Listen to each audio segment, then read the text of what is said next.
Yes. We are live. Welcome.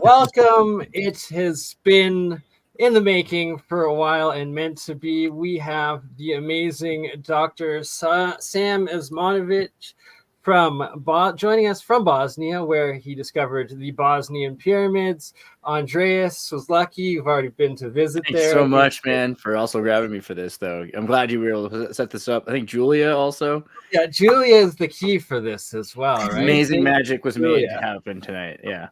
And Julia, you've got to know Sam for a couple of years now with the conferences that you've been doing. Yeah, we speak at the same conferences. And I'm always like in the front row, like, you know, in awe. And he does the most amazing presentations. And if you guys ever want to go to Bosnia, like you can do a tour with him in June, and you can even go to the pyramid in Egypt in December. And I highly recommend that. Wow, that's amazing. And then Definitely Shem. on my bucket list. Sorry, no, there's one more person on the roster. Just want to make sure we introduce Shem. What's up, Shem? My goodness, and I had him covered. Sorry, Shem. Are you muted? You there? You're muted. You're muted. Appreciate you having me. Thank you. There we go. Thank you for joining. Well, I just wanted to say this because, like, I spent a long time hearing about, Lemuria, Atlantis, all kinds of Bigfoot and everything else, and they lumped the Bosnian pyramids in there, which is good and bad because it meant as a kid I'd heard about this idea for a few years now. I mean, this has been going on for, was it like 17 years or something? So the echoes of it hit me even when I was young, but it wasn't until I actually went there, because when I went there, then I saw them and it became irrefutable. Right. And so anytime now when I talk to somebody about the issue, because for a long time I was reading books about it and everything, now I'll just say, but you just haven't been there. Or have you been there? Because if you've been there, it's obvious. Because immediately you're seeing it. But until that's the only way you might not know it's real, I think, is the problem. And you got to experience it yourself, Andreas. Like you were saying, and then once you went there, like, how did you feel? Like, how was it? Well, exactly. So I guess I don't want to make it too much about me. I know, Sam, I want to hear about how you went through this experience foremost. But I said when I saw it, the first thing is my brother and my father and I are driving into Visoko, and you see it from so far away. It's just so obvious because you see it. And then we went to it and we talked to villagers, and they're telling us, as we're getting close to it, the stories that they've had since the Bosnian kings 1,000 years ago. And their stories about why they built their kingdom at the top of this thing, which they said is built by the gods. And so there's mythology. And then there's even stories that the Muslims have about why this is such a holy place and everything else. So there's context already as you're getting into it. You're like, there's something, like, for a long time, as long as we have history, there are people talking about this thing. And then you get into the place and there's just, there's vibration, good energy, good people. And the Bosnian culture all of a sudden presents itself as unique and distinct and liberated and kind of just good vibrations in this way that you feel certain places. There's certain places around the world have been where people have positive vibration, right? Like you can go maybe in Indonesia. You literally felt it. It resonates with you. So it's not just seeing it, it's experiencing it in the energy that you actually feel in it. Well, you And know, they- just that vibration when people are good people, like that's a very distinct feeling, you know. And in some places in Bosnia, there's been wars, right? So, like, for there to be such good feelings there is interesting. Like, everyone you meet is so loving and kind. And again, this is just before you get into the pyramid. Once you get to the actual entrance, right, then you're just like Indiana Jones, because there's these perfect straight line tunnels. There's pure ceramic that's like 10,000 years. Gosh, how old are these ceramics? There's concrete. And the concrete's the part where you're just done. My brother is like, he works in construction. So it's at that moment, someone who'd never even contemplated this at all had to be like, well, from everything I understand about reality, yeah, this is the only logical thing. And it's harder and harder to find reasons to doubt it. I mean, when you're inside of a place that's just, it exists. But sorry, I wanted to hear more about Sam, because like, the question for me is like, how did you deal with the cognitive dissonance, and what happened for you when you discovered this? Like, how did this happen? You know? Okay, hello guys. Glad to be with you today. It's morning here in Bosnia. Now, for the last 4 decades, I've been researching pyramids and megalithic sites around the world, and I have concluded that almost everything they teach us about the ancient history is wrong. The origin of man, civilizations, and pyramids. When it comes to the pyramids, they tell us they are built in Egypt and Mexico. Wrong. They are built on all 6 continents.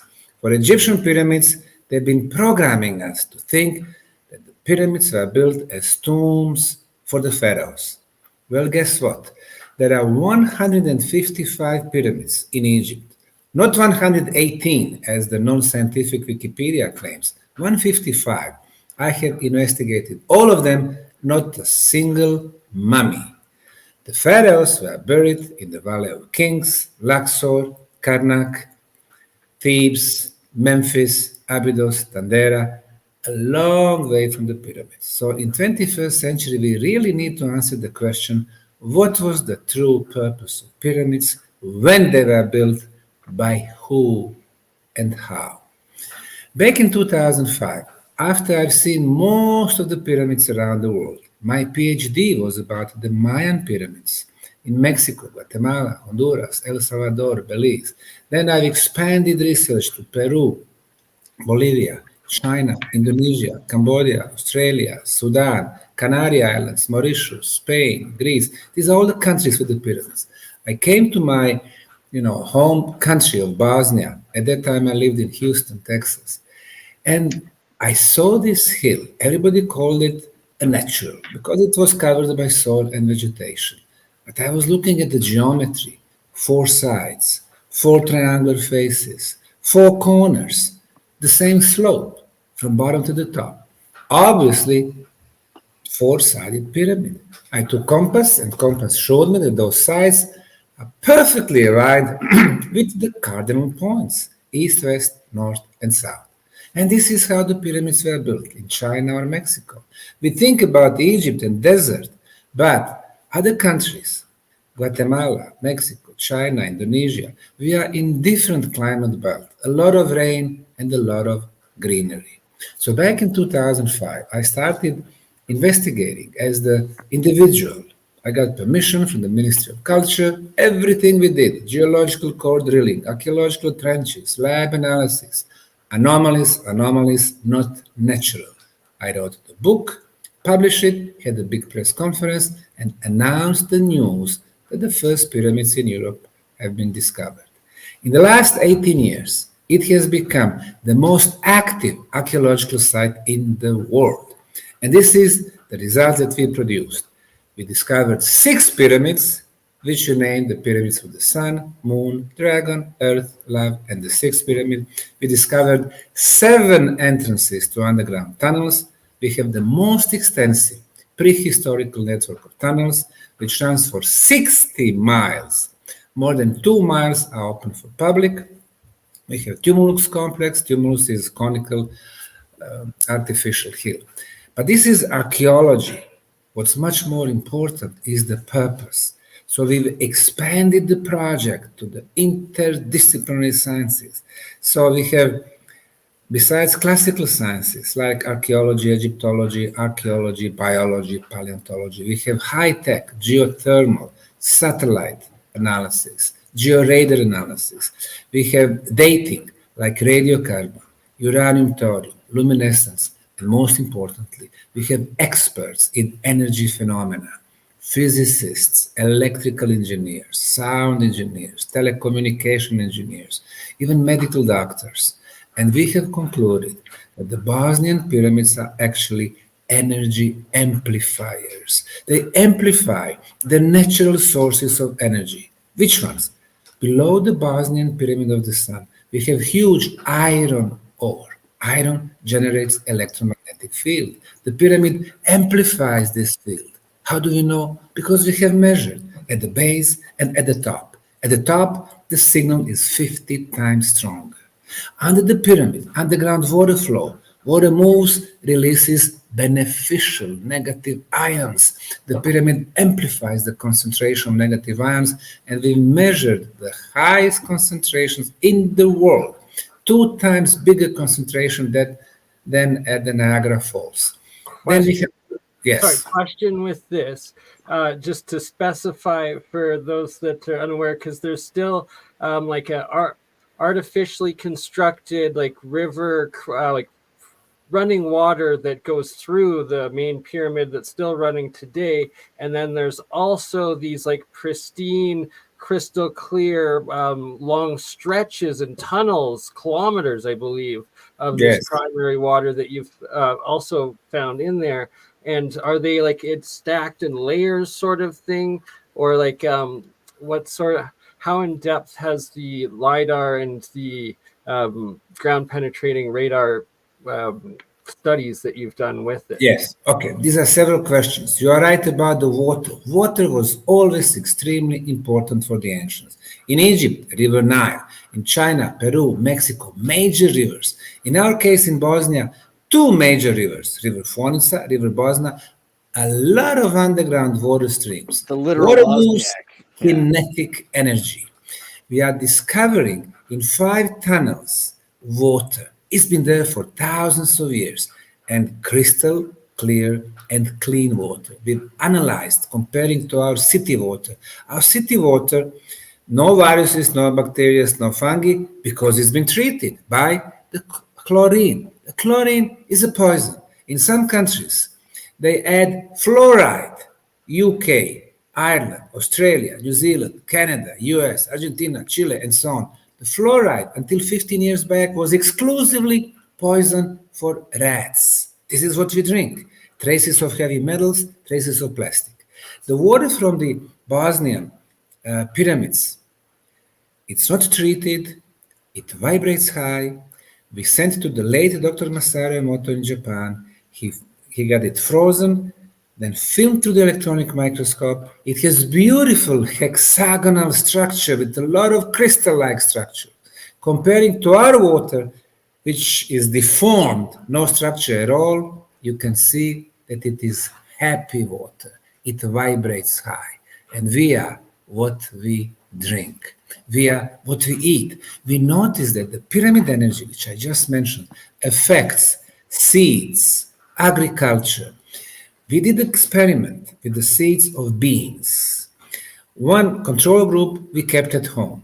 The other one, tunnels, the third one on the top of the Bosnian Pyramid of the Sun. And then we planted it. The pyramid seeds were growing 2-3 times quicker, richer, healthier. So the pyramid energy affects our DNA structure. The next one, maybe most exciting. We had 5 teams from 5 different countries, from Croatia, Serbia, Finland, Italy, and Germany, who went to the top of the Bosnian pyramids at 5 different times with their own instruments, and they measured the presence of the energy beam, which is 28 kilohertz frequency, electrical in nature, 13 feet diameter, and as it goes up, it goes all the way to 70 feet, coming back to 1370, and the strength of the signal is getting stronger and stronger as it moves away from the pyramid. In science, this phenomenon is called the scalar waves. The first scientist who was investigating these subtle energies was the genius Nikola Tesla 125 years ago in his lab in Colorado Springs. In the last 50 years, the Russian physicists, they've been working on it. And their conclusion, the scalar waves move quicker than the speed of light. Or to be more precise, the information within the scalar fields move 100 million times quicker than the speed of light. So the movement of the information is instant from one end of the galaxy to another one. So our conclusion number one, the first potential purpose of the pyramid energy is the communication device. And this communication device has been running even today because we have measured it. I do measurements also on some other pyramids and concluded that Khafre, the second largest Egyptian pyramid, is also energetically active. The Kukulkan pyramid in Mexico, Chichen Itza, the Mayan pyramid, energetically active. The Moon pyramid in Teotihuacan, Mexico, also. So this is the knowledge they try to hide from us. They teach us pyramids were built for one dead body, king or pharaoh. It doesn't make sense. Why would somebody spend 6 million tons of blocks for the Great Pyramid of Egypt, for one dead body? Incorporate so much astronomical knowledge, mathematical knowledge, elements of sacred geometry, number pi, number phi, golden section spiral, and so on.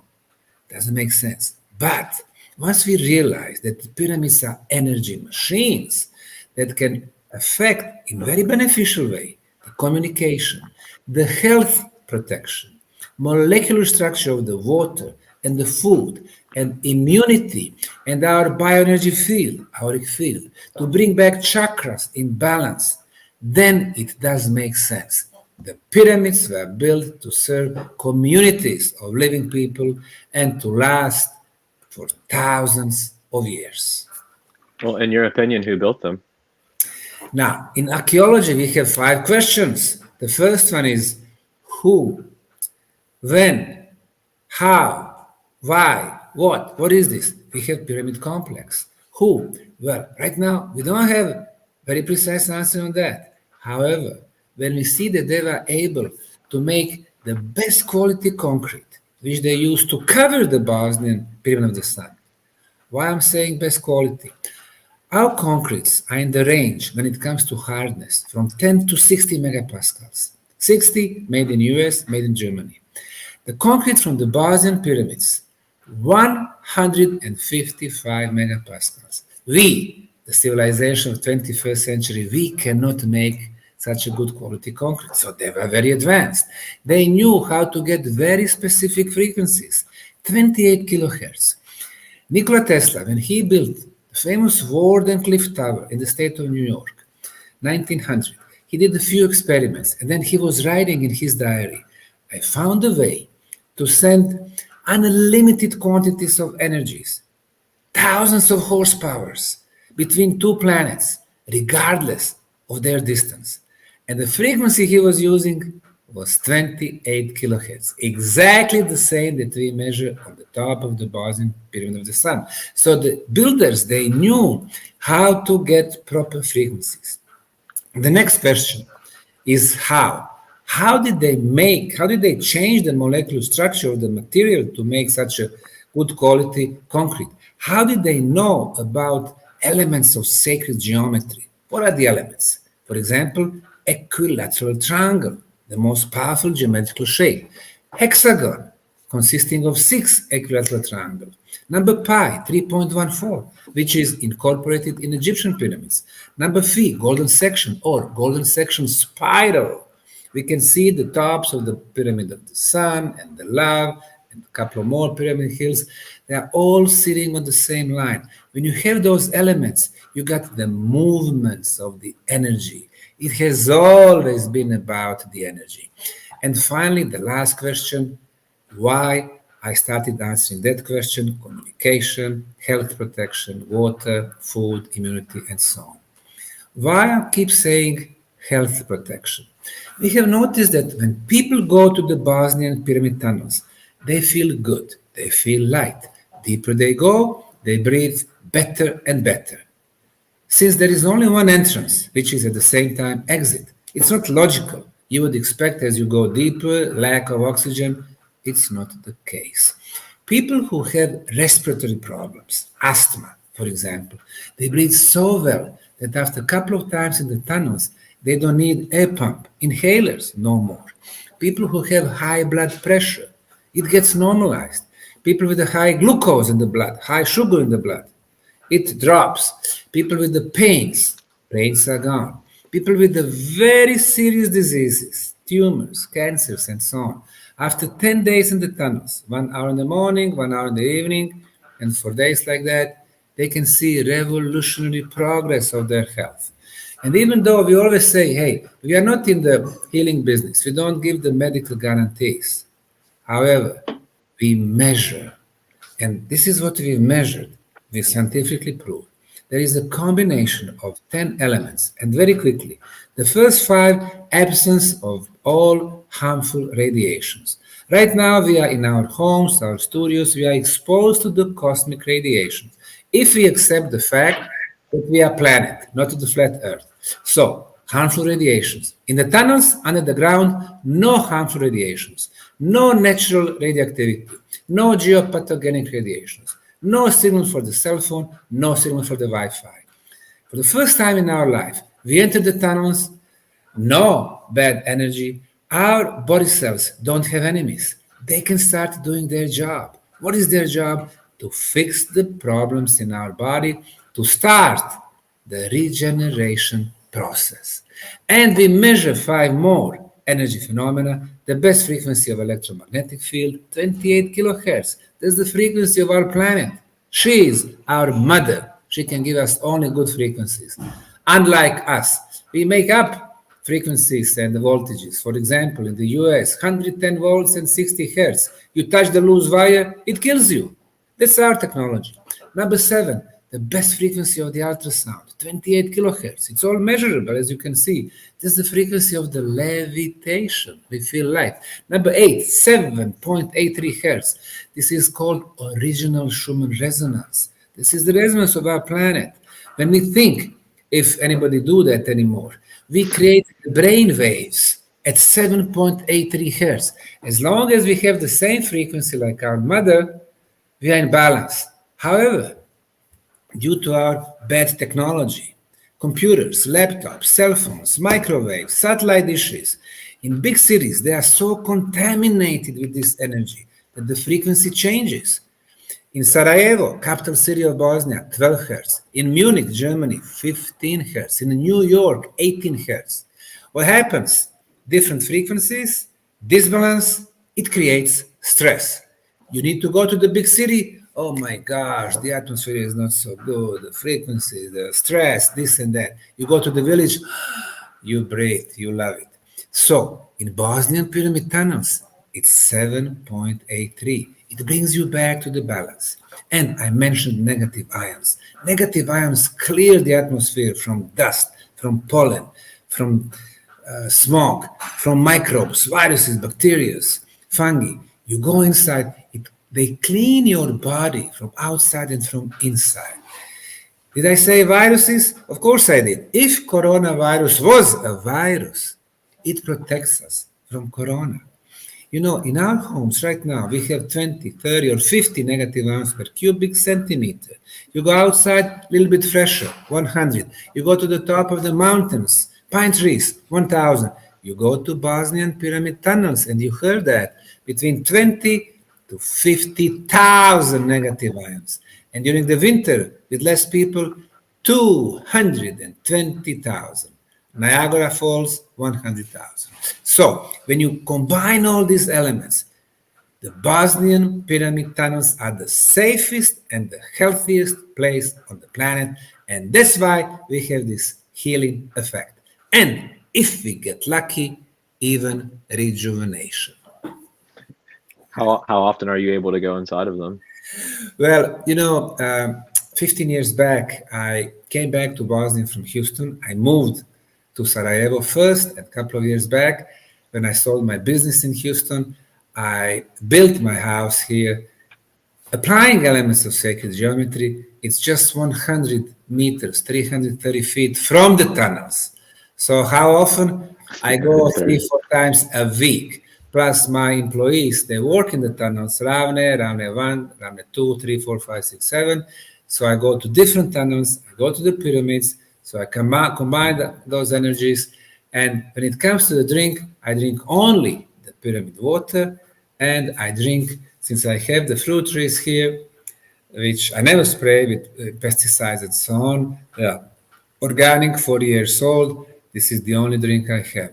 My own juice, from apples, from pears, and my own pyramid water. And I am happy. That's awesome. So yeah, maybe go into that a little bit about the pyramid water, and also just because it's interesting. I noticed when I was there, the ionic feeling in the tunnels, like not a lot of fungus is interesting, and that you've got, except for maybe like right at the very front of the cave where you've got tourists that are coming in and out, you might have like a cute mushroom, like, but then once you get into it, it's like you'd think Leave deeper your in. fungi at the door. Yeah, once you get in, it's like super clean, it's sterile, and the air is so clean, and you're just wondering like how is this working, that it's ionizing the particles and pulling them down so that they're like, what's going on with that?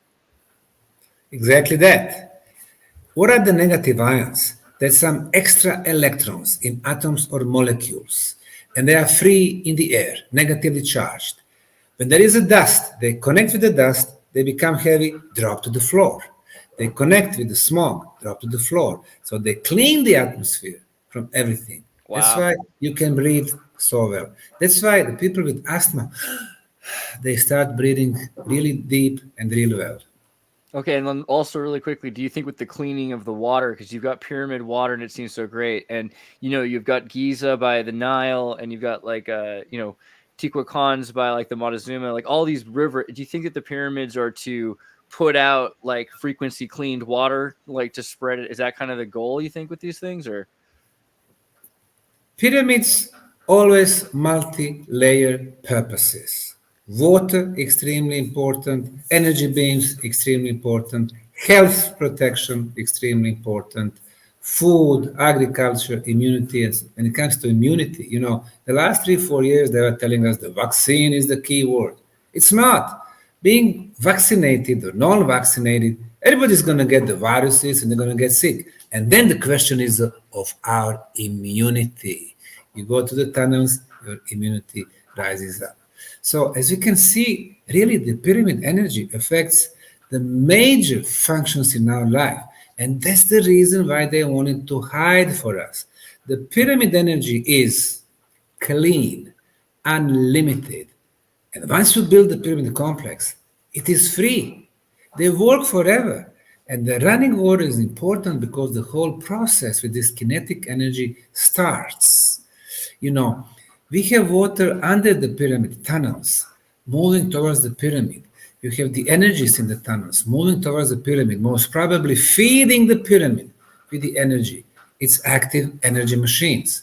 But you have noticed also the tunnels, what we do there.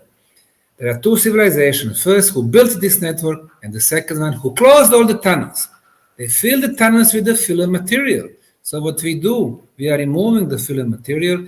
The more tunnels we open, energy is getting stronger and stronger. The concentration of negative ions, higher and higher. The strength of the signals within ultrasound and electromagnetism, stronger and stronger. So imagine once we clear all the tunnels, all the way to the pyramids, what kind of very strong energy we'll be able to see that beam. Everybody will see the beam when you have it fully. And you know what? You are probably right. This is what I call spirituality. Not spirituality in a sense, religious or faith. That's separate. For me, spirituality is development of spiritual senses. So we can create a picture beyond the physical reality. The physical reality is based on our 5 physical senses. We can see, we can hear, we can taste, we can smell, and we can touch. But our physical senses are so limited. For example, what we can hear is a sound. Sound is from 20 hertz to 20 kilohertz. Above 20 kilohertz is called ultrasound. Below 20 hertz is called infrasound. We cannot hear, but we can measure. we do have a spiritual sense, which is counterpart. So we actually can hear even more. We don't develop it. What we see is less than 1% of the world around us. We see what's visible. We see basically within the frequency of those 7 colors. Which 7 colors? If you have a prism, the light coming through a prism, then we can see those 7 colors. It starts with the red, orange, yellow, green, blue, indigo, and violet. Of course, those 7 colors have been kidnapped by the LGBTIQ today. But scientifically speaking, this is what we see. And this is 0.3% of the visible spectrum. Less than 1%. This is what we see. Our cats, they can see at least 2 or 3%. My cat is usually fixing, its eyesight above my head. I look at her, I see nothing. And then, my cat moves, with the eyes like somebody following some movement. I see nothing. What is he seeing? He's probably seeing some ghosts or some orbs or some extraterrestrials. He sees something. There's a lot of these. We don't see that. There's a lot of these revelation, like these like spiritual beliefs around like pyramids and people seeing something amazing in a pyramid. I mean, do you think other pyramids, like you're saying, this one's functioning still? What about Mexico and Giza? Are they broken? Can we fix them by unfilling the tunnels the same way? What's the deal? When I take my groups to Egypt, one of my favorite places is the Red Pyramid in Dahshur, because you can enter there and usually there are no tourists. You go there, you take your digital camera or your cell phone, you are filming. All of a sudden, you can see not tens, not hundreds, but thousands of orbs. Orbs are light beings. What we see over there and what we see here in Bosnia, when it comes to orbs, they are usually white, they are spherical, thousands of them, even though they can be hexagonal and different shapes. And there's the little ones. I've seen lots of videos in Luxor and stuff at night. Exactly. Where little guys come in. How come they are there? Because they are attracted by the pyramid energy. So it tells me that the Red Pyramid is also active and it attracts those orbs. And with the little... Sorry to interrupt, Sam. Don't you have a video of the Bosnian pyramids where there's tons of them coming out of the tunnels? Do you have the reference that I could maybe pull that up and play it while you're describing this? Well, I have it on our YouTube channel, Bosnian Pyramids TV, and try Orbs, the keyword Orbs. What happened, this project has many volunteers. So we had a couple of volunteers from Netherlands, and they were filming in the newly discovered tunnels orbs. It was not 1 or 2 or 5 or 10. It was a river of orbs. People sometimes saying, they are not light beings. It is probably humidity. It is dust. It is this and that. Well, wait a minute. Once you see the video, you can see the river of orbs, millions and millions of them moving, going back and forth, and then stopping, then going back, and then going to the left, then going to the right. So, there you go. So this is one of the photos. You see, the orbs are coming from the newly discovered tunnel. Wow. Yeah, it's so crazy in there. It's amazing. It reminds me of what people get in front of the Sekhmet statue in Egypt. And so you also keep in mind like a lot of the sediment and everything, because like this is all unburied. This was. You see how they change direction? Yeah. Oh yeah, like they go into little flows and stuff. Yes. Yeah. And there's like river rocks on the They're walls. Circling. They're circling. And they're going up. Yes. So I was talking about those spiritual senses. So the first 5 spiritual senses, and we have 30 of them. The first 5 are the counterparts to our physical senses. But also we have ability, which we don't use, to exchange thoughts. Telepathy is the spiritual sense. Telekinesis, the power of moving the objects with the power of our mind, is a spiritual sense. Even teleportation, moving back in time or in the future through space and time, it's a spiritual sense. And we have noticed that once in the tunnels, with the time, you can develop some of your spiritual senses. You can start feeling the energy. You can start seeing the energy like around your body, our auric field. With the time, we could even develop ability to see the colors of the energy, the colors of our chakra, the colors. The aura.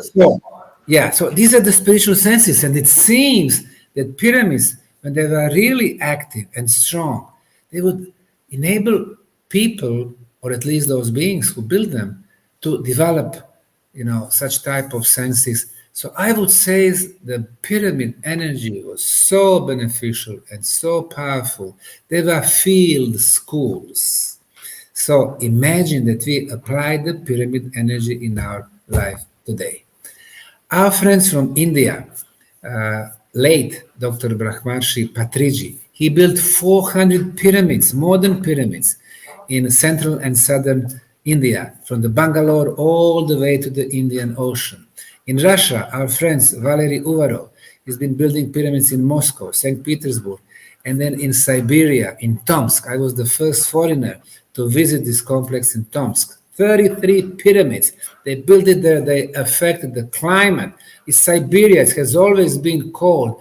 And now they started, growing apples and other fruit trees, which was never, possible before.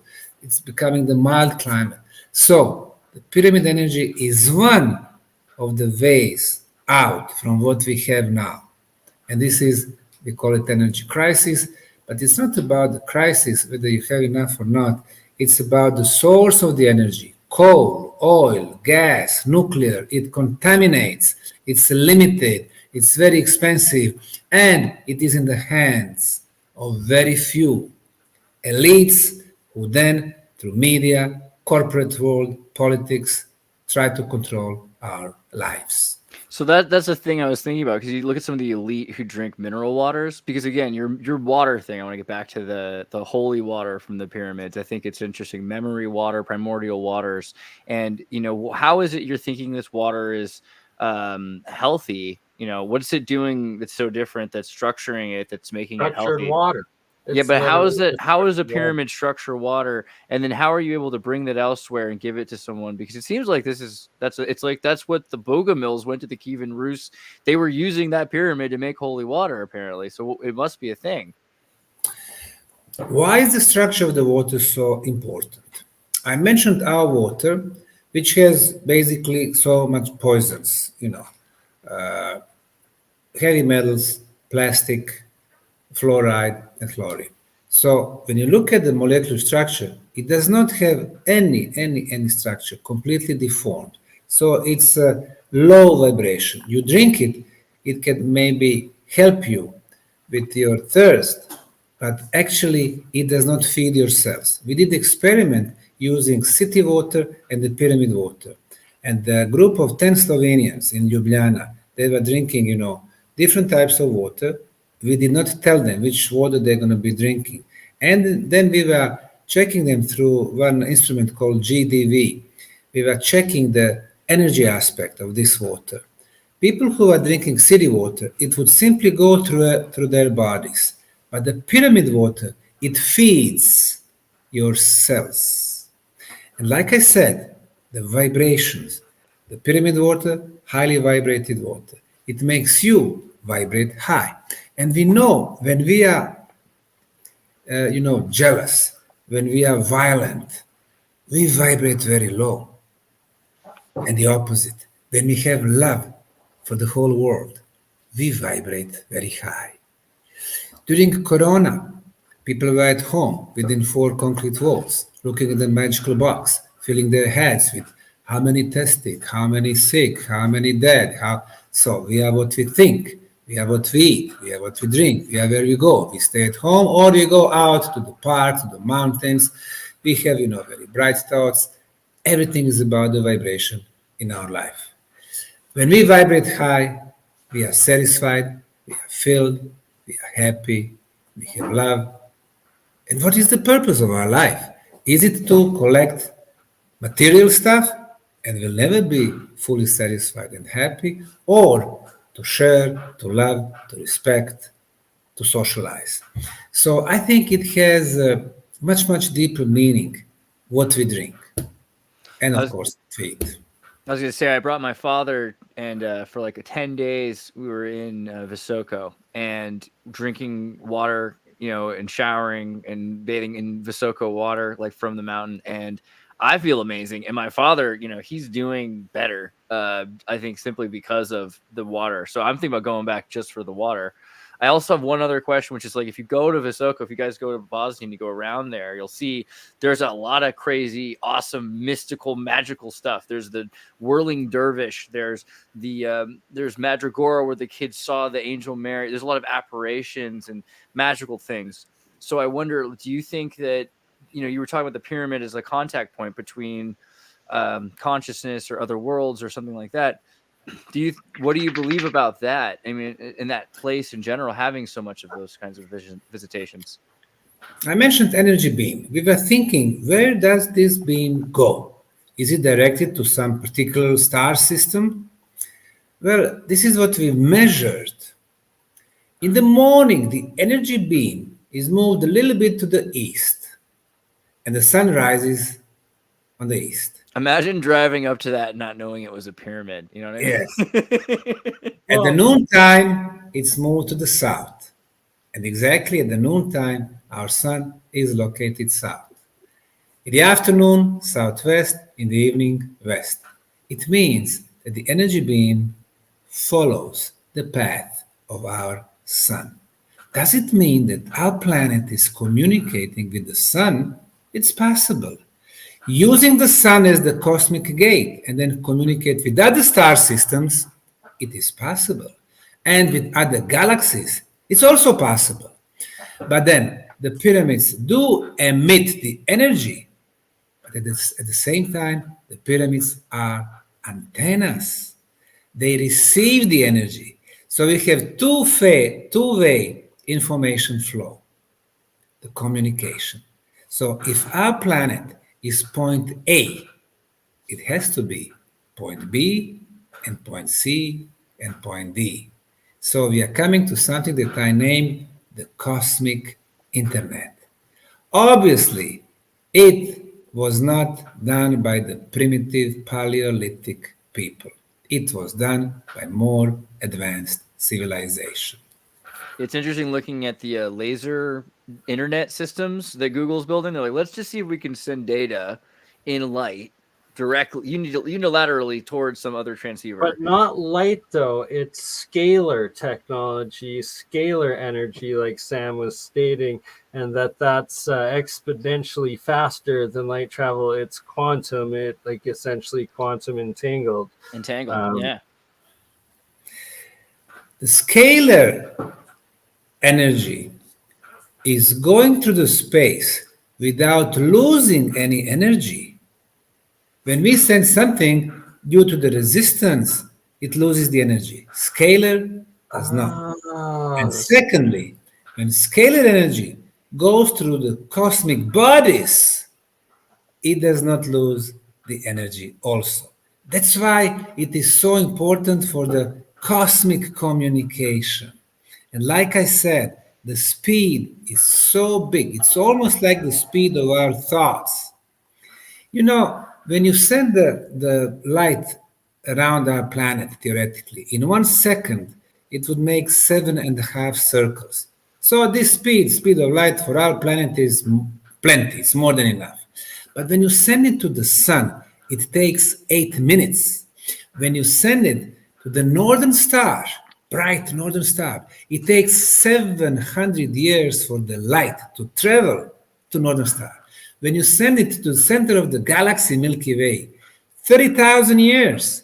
And when you send it to the center of the universe, where the old guy in the white robe and the white beard is sitting, being very busy creating galaxies and different forms of life, it takes 5 billion years. I remember a few decades ago while I was in school, they were telling us, the light we see from the deep in the universe, that's the light from 5 billion years ago. 5 billion years. So if you send information so deep in the universe, I mean, who's going to wait for 5 billion years to send info, another 5 to receive, respond back? So from the cosmic perspective, the speed of light is very, very, very slow. And it seems that the scalar energy is so much quicker. And it is usable for such vast distances. Also, light is like degradation. So we consider time to be the degradation of matter because of stars. So if there's something outside of that, it's outside, scalar waves are outside of time being made by breaking down of particles by radiation. So it's there's now the whole new question. It seems that the time is also maybe limited, not only for our solar system, maybe for our galaxy, maybe outside it, maybe not. For us, the time is the absolute category, but for the universe, the time is so relative, and maybe different stars have different time. Yeah. But I'm just saying, this is what we measured, and this is where our knowledge is right now. Even though what I'm just saying, for most of the scientists, is science fiction, because they live in the world where Einstein's hypotheses are still ruling. They are saying the speed of light is the biggest speed. If you try to travel quicker, you are going to dematerialize.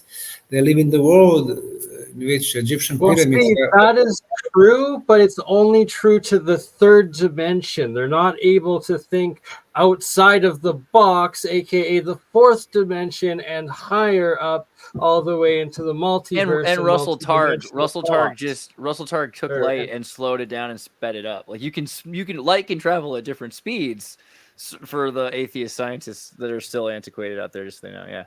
That's true. That's true. And what is the advantage of what we do? This is for the first time that one non-profit, non-government organization is running a huge project. So there is nobody above us to tell us what we can say and what we cannot say publicly. When it comes to the days, to the purpose of the energy and so on, we can say and we can share that with the world. That's why they consider us a threat. Wikipedia, National Geographic, and Encyclopedia Britannica, and Smithsonian, and Egyptologists like Dr. Zahi Hawass and the others. But for us, it is irrelevant.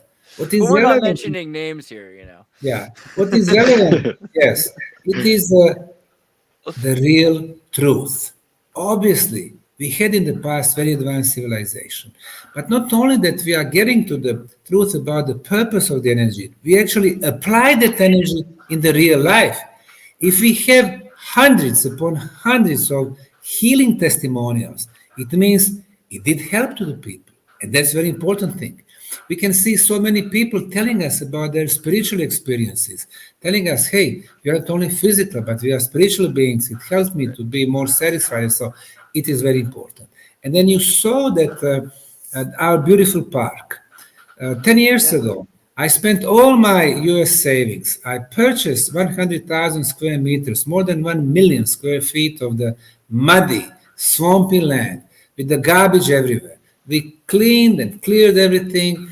We transformed it into one of the most beautiful parks in Europe. With the beautiful, you gotta shoot movies there. It's one of the most wonderful places. It's aesthetic. Installations, labyrinths of energy, labyrinths of love, labyrinths of health, megalithic circles, beautiful temples, the pyramids. Lately, beautiful sports complex with Novak Djokovic, the best tennis player in the world, the top quality tennis courts. We have beach volleyball, which I played yesterday. This is huge because the local community, no, seriously, kids need things to do. And so they're giving a place to these local kids to go and play sports with each other. That's in you have to understand how beautiful this really is. It's actually we just built the Vedic house based on Vasta principles. We built the statue of Nikola Tesla, and so on and so forth. People come. Last year I had 155 school children coming to the park for free, no entrance fee. Yeah.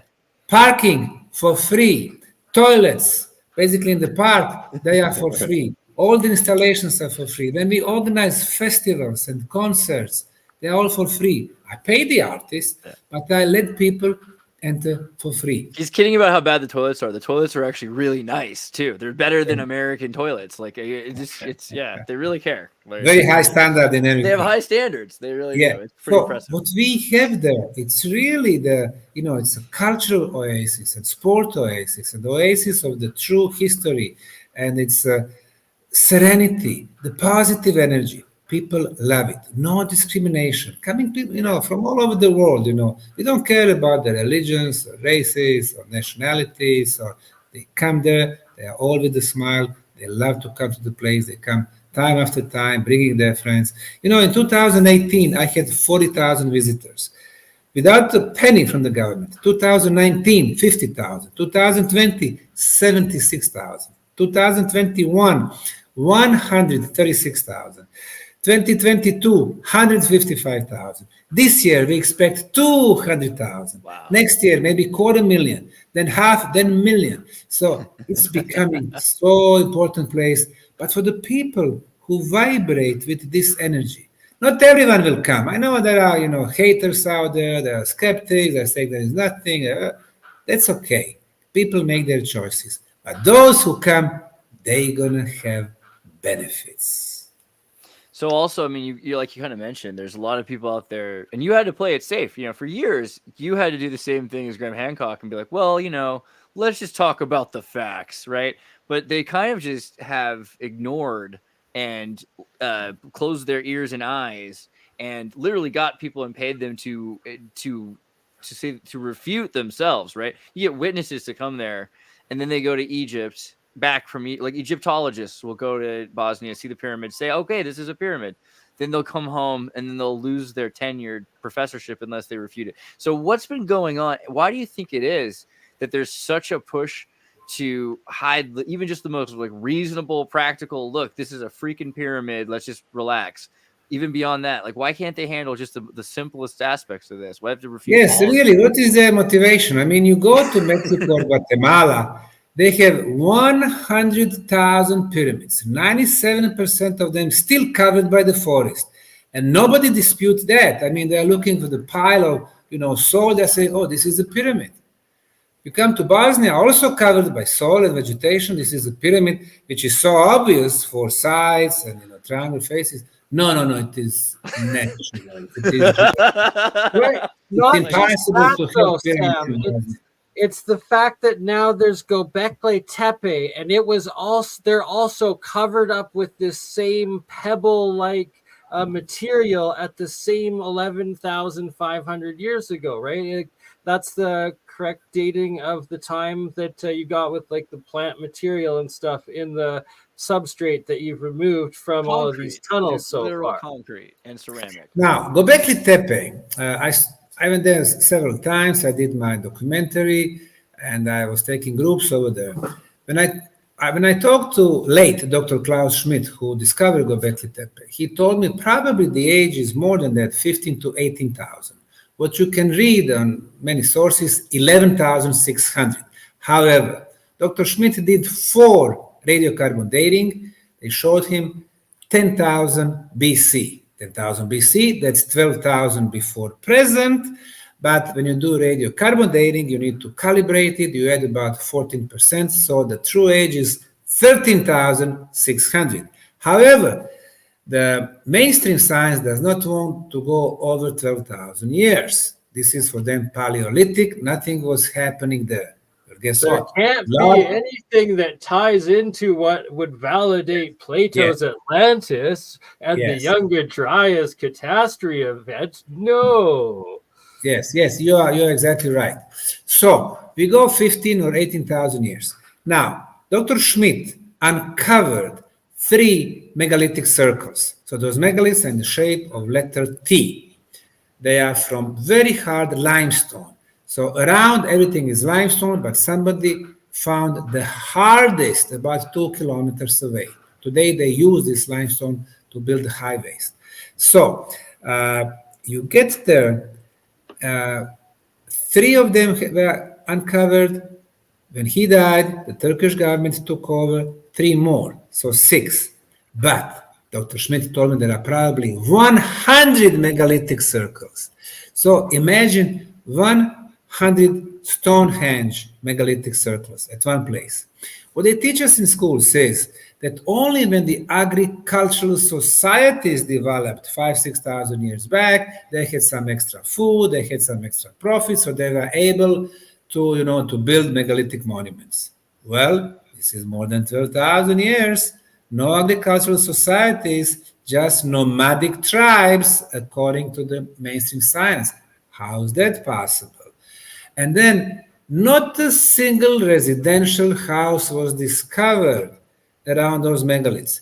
You would expect to have cities of 100, 200,000 people who can support the work of 20,000 workers. The laborers, the farms, the it's food. not there. Something odd is happening there.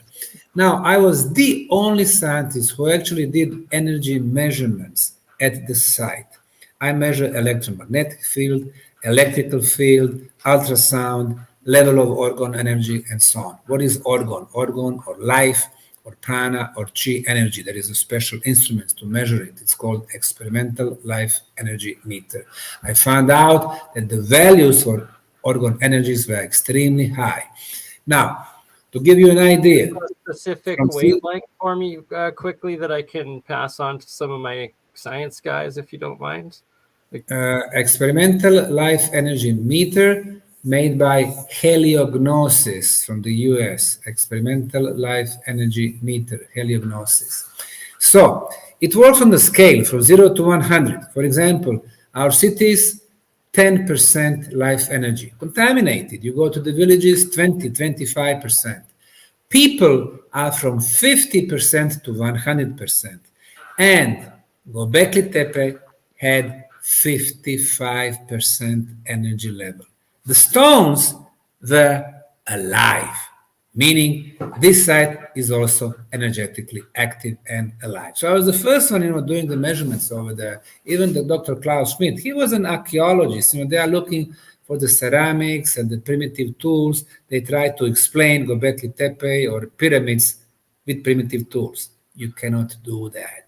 However, if your access is interdisciplinary, you got all these different sciences, different scientific instruments, then you can figure out something. Sam, I found it really fascinating. You talked about it in your book you found runic symbols or language beneath, and you had it decoded, or somebody decoded it, and it talked about the conduit being closed. Yes, you are right. Now, in Rame tunnels under the Bosnian Valley of the Pyramids, we discovered many blocks. We analyzed them, they are ceramic blocks.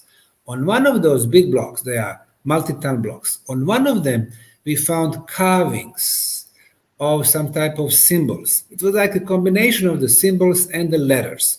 And the best known combination in Europe are the runic symbols or the runes, runic writings. Now, when it comes to runes and when it comes to communication, this is my classification. We have 4 levels of writing. The first level are the signs. For example, arrow. Arrow, go left or go right. This is the first basic level. The second level is alphabet, as we have it. So this is these are the photos from our park. This is our park, beautiful park. So the second level is the alphabet, A, B, C, D. Those letters, they don't have meanings. Only when you put 5 or 10 letters together, you get the word, you're getting the meaning. That's the second level. The third level, high level, are the symbols. For example, the Maya symbols, or hieroglyphic writings, or Kabbalah. So the symbols, every symbol. Or alchemy symbols. There you go. Every symbol has a meaning. And when you put 2 symbols together, like Maya were doing, the symbols then communicate, making a synergy and a new meaning. And then the symbols from the first row communicate with the symbols from the second row, diagonally, another meaning, and so on. So this was the third level. And the fourth level are the energy symbols. Sometimes you can see, from the drone or from the space, you can see some symbols somewhere in the area, in the ambience, that they are energy symbols. They affect energetically the neighborhood. So the runic symbols are at the level number 3. So they are symbols. So we discovered 8 symbols on this particular block, and they've been deciphered by 2 persons both of them are in the US, the professors, and the translation goes like this. The gate has been closed. We are at the standstill. We will have to defend ourselves and conquer until the cosmic gate is opened. So this was decipherment of those 8 symbols. Now we got another translation. It was very, very similar, just they added the element of water, the big water. So it's very possible that we are talking the flood, maybe the biblical flood from 11,700 years ago, or some, big flood waves and so on. So they are not the pyramid builders, but they are somebody who happened to be there during those big catastrophes. So many, many secrets over there. And the beauty of what we do is that we are discovering the new stuff. I mean, if you are archaeologists, if you are a student of archaeology, historians, they give you the site which everything is already known. You go to the ancient Roman, grave site or ancient Greek, whatever temple, everything is known. There's nothing to discover. But in our case, we make discovery literally every season. Why do they call it the Younger Dryas if it was so wet? Sorry, I just had to say that. No, but it seems like you've got a lot of evidence, and the problem with it is basically that your pyramid's older than their pyramid. Is that kind of what it sounds like, right? Because like their pyramid's a newer pyramid, and so it makes them think like you invented pyramids and they're jealous. Is that kind of what's going on? Well, I would say probably the combination of the factors. But number one, the Bosnian Pyramid of the Sun is the largest on the planet. We were using a LiDAR technology. That's a new technology where you fly over the place, you have a laser type instrument, you shoot the rays, and the rays go in between the leaves and the branches, they hit the ground, and you can get the exact shape of the ground with the forms and so on. So basically you can eliminate the greenery. You can eliminate the existing buildings. So once we got the results, the height of the Bosnian Pyramid of the Sun is 368 meters. The Great Pyramid of Egypt, 146.6, so 2.5 times higher than Egyptian pyramid. So and size isn't everything, but it the biggest pyramid is Bosnia. But it makes sense also that like micro-sizing comes later, right? Like a bigger thing is older. Yes, but it's a combination. The most precise orientation to the north. Egyptian pyramid, like Great Pyramid, has an error from perfect north to 0 degrees and 3 minutes. Bosnian pyramids, 0 degrees, 0 minutes and 12 seconds. Number 3, the best quality concrete. Number 4, the most extensive underground tunnel network. But number 5, what is the most important is the age. We've done 28 radiocarbon dating, uranium thorium analysis, and luminescence analysis. These are all available today in the scientific world. For example, we discovered fossilized leaves between 2 layers of concrete. So imagine the pyramid, that picture that you were showing, the green pyramid. And okay, here are our volunteers. You have 4 feet of soil. You see upper left is soil. You remove the soil, you find the construction. You find the concrete. So between the top layer and the layer below, we discovered fossilized leaves. Now, those leaves are organic material. How did they get there? They got there during the construction phase. We did the dating, and the age is 29,200 years plus minus 400 years. This is radiocarbon dating. Now, in order to get calibrated date, we add 14%. So you see, okay, this is the final concrete block. Like, okay, look at that. That's natural, guys. That's natural. So how you feel now? Yeah, rectangular block. Rectangular block, which is shaped on All 6 natural. sides. 6 sides, 6 times 90 degrees, and so on.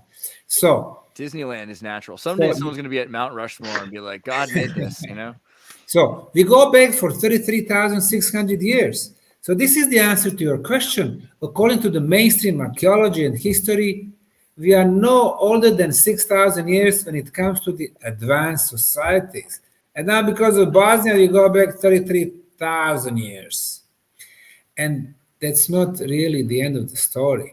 What I know, traveling the world, the Machu Picchu, 54,000, and so on. So we have civilization in the distant past. So Who the were Machu they? Picchu, you're saying that it's been rebuilt since a 54,000-year-old pyramid that was the original pyramid there. You go to Machu Picchu, they tell you the stories. Oh, it was discovered 1910, when this guy from US came and, he gave his silver dollar.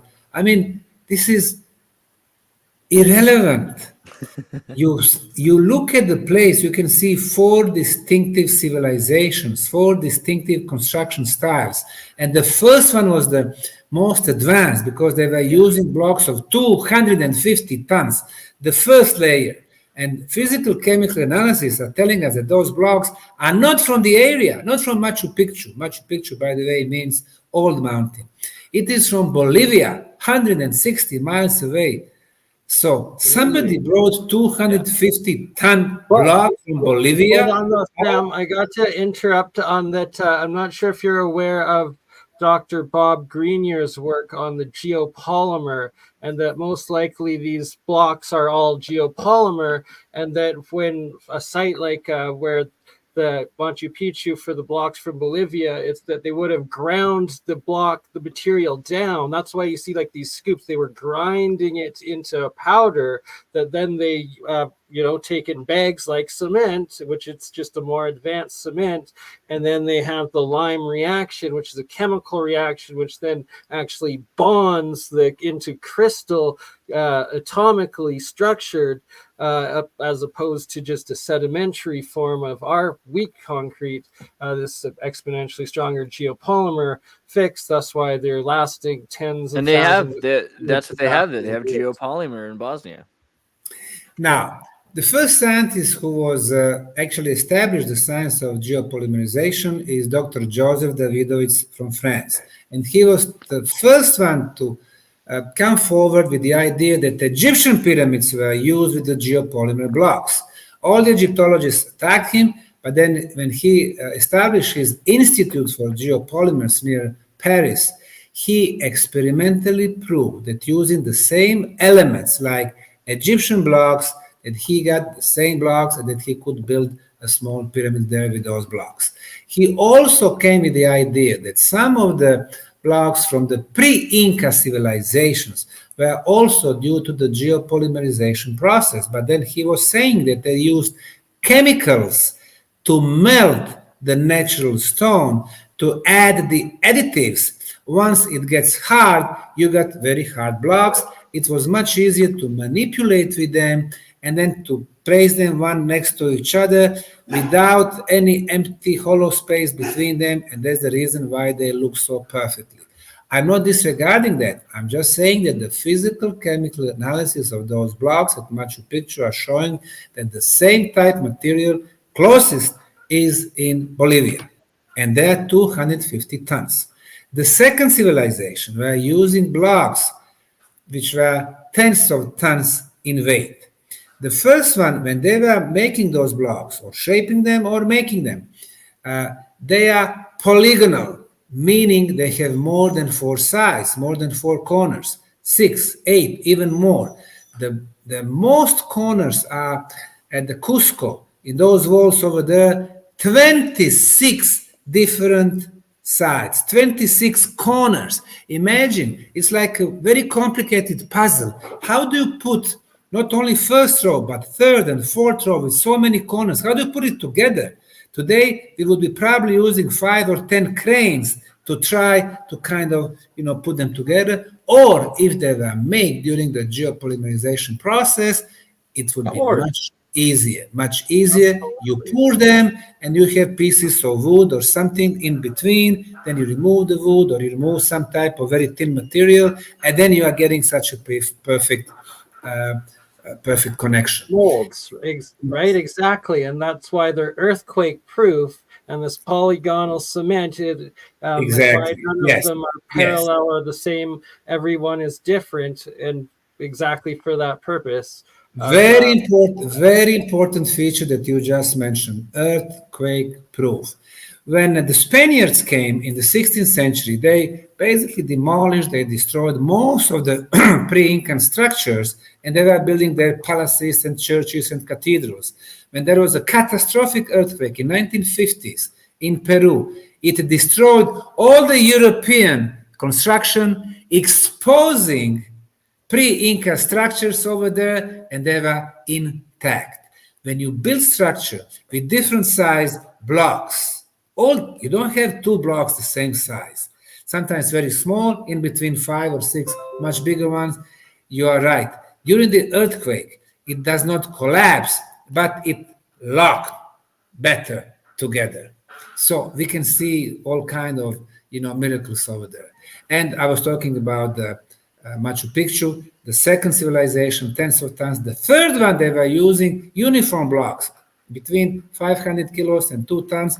That reminds me a lot to ancient Roman building. And the fourth one, after thousands of years, Incas rediscovered this lost city in Andes on the top of the mountain. And what they did, they used small rocks, making divisions, making primitive roofs. And this is where they were bringing royals. Literally just piling stones on top of each other was the best they could do. They couldn't even cut stones, yet our modern archaeologists try to give them credit for building all of it. It's just exactly right. And you read any reference, you will see Machu Picchu, royal retreat for ancient Incas. I mean, they came the last, and they were the most primitive. We don't see evolution.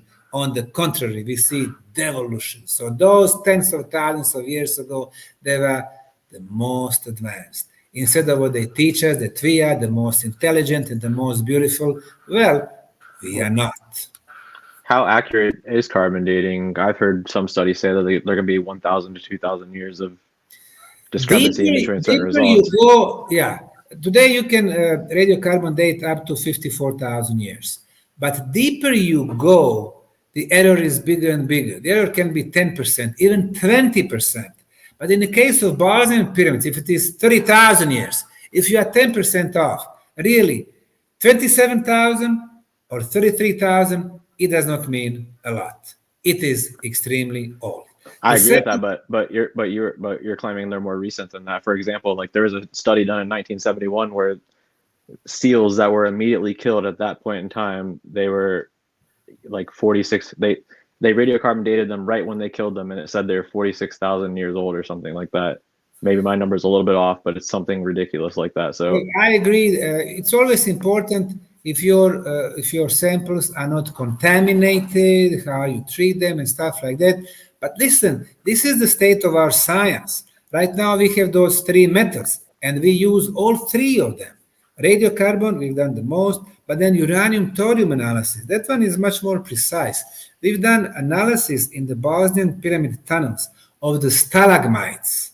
So you have stalactites on the ceiling. Wow. The water is dropping. You have stalagmites growing. And the stalagmites can be dated through the uranium-thorium analysis, which we did at the Institute for Geology of the Czech Academy of Sciences. The age was 19,000 plus minus 1,000 years. Now, it takes time for the stalagmites, for the surface to prepare, probably a few thousand years. So again, we go back more than 20,000 years. So everything we do really is taking us so deep in the past. Also, in terms of the history, like a couple of things, like one is like you look again at Visoko in Bosnia, and you cannot find a point in history before, like prehistory, where this thing isn't already there. Like they're building things or have legends of them. The Bosnian heathen kings are establishing themselves above the clouds and the top of the Visoko. It's like it's all like there's nothing before it, like, so there's that. And then in terms of radiocarbon dating, yeah, there's problems. Like it could be like, radioactive volcanoes are putting off radiation, or there's different ways we can look at it than years. We could be looking at it at like the amount of radiation that's breaking down carbon. So it could be that there's certain things that happened, including atomic volcanoes like Oklo and Gabon went off, right? And that created a bunch of discrepancies in radiocarbon dating. Well, there's another example of like an English castle that they had records of it being built in 750, and the results came back that it was 7,300 or 400 years because old. the stones, the parts of it are older. Yeah, but this is all. See, the thing is, the Vosoko pyramids underneath concrete. So it's not something. It's more like a time capsule. So for these pieces that have been in concrete to be dated, it's different than something that's like, oh, I grabbed these thousands of years old stones and then put them together. The stalactites. That's itself, right? That's the whole pyramid has to be dug. The tunnel has to be made before the stalactite can even start forming. And then, like he stated, with when they got the biological material from beneath the polygon or the geopolymer outer layers of the pyramid top or casing, that would have been the dates that they laid it and built it. Anything below that, obviously, it was still dirt. And that it's terraforming on such large scales, right? It's these entire mountain valleys. And the picture I have up right now is of, believe, Machu Picchu. And if it's not Machu Picchu, it's one of the other close by there. The whole point being that it's just mountain valleys and valleys of these terraformed terraces, infrastructure, and like it's the same as Michael Tellinger's found South Africa, and it's actually the same as what I've actually found in Alberta, Canada, in a lot of spots. But Sam, you were talking about the different ages. So the terracing here that we see on the sides of Machu Picchu and throughout what they claim is Inca, what generation would you say this is? And also, do you think that underneath part of the Bosnian pyramid terrace that's been buried, or was it like that at some point? Okay. What you are showing there, this is the photo from Urubamba Valley, on the way from Cusco to Machu Picchu. There are terraces like this. Now, lately, by Incas, they were used for the agriculture, but in some cases, they were part of much larger structures. When it comes to Bosnia, in science, one thing is very important, and that's consistency. When it comes to dating, since Bosnian pyramids are covered by soil and vegetation, the first question is, what is the age of the soil? The science that investigates the soil is called pedology. So we have Institute for Pedology in Bosnia. They took samples from the Sun and the Moon pyramid. And their conclusion, the soil is between 12 and 15,000 years. So this is the coverage, meaning the constructions are much older. And then during the excavation, our Italian pair of archaeologists, they discovered on the top of the blocks organic material. So it's going to give us the minimum age of the structure. We analyze it, 24,800 years plus minus 200 years. So we go back for 25,000 years, and that's the minimum age. And then once we discovered organic material between two blocks, like in the sandwich, we got 29,200 years plus minus 400 years. So we can see the consistency. It's not like that we discovered one piece of organic material and then we got the date. And then you are completely right. When it comes to stalactites and stalagmites, you have to have a hollow space. You have to have tunnels for the stalagmites to form.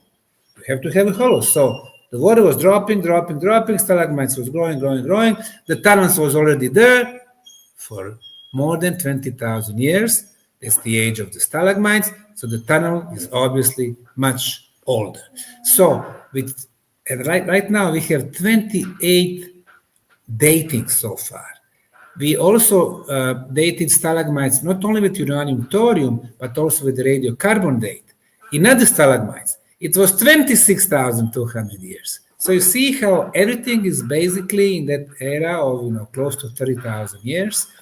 So we know that these structures are extremely old, but they are not the only one in the world.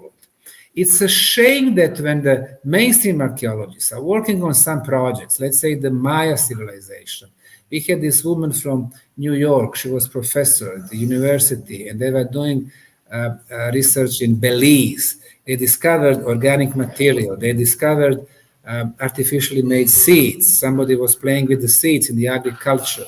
She got more than 5,000 years, and she published that without asking her project manager or dean at the faculty, and they fired her because she was going more than 2,000 years deeper in the past than what they accepted officially.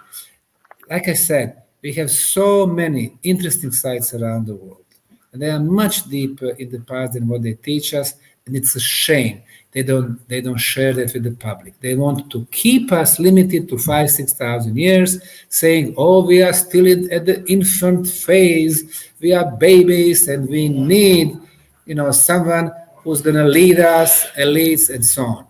No. So I don't necessarily think they say that though. But go ahead, Zeros. I'm muted. I don't know. They say a lot of things. They're probably, terrible people. No, but there's generalizations. Like, what kind of people, like, is anybody?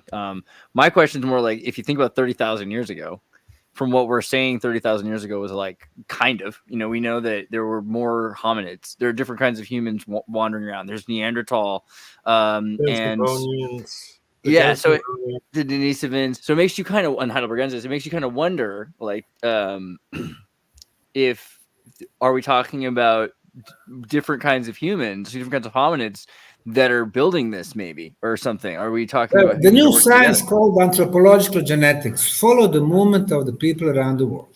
We know that humans in Europe were present first in the territory of Basques.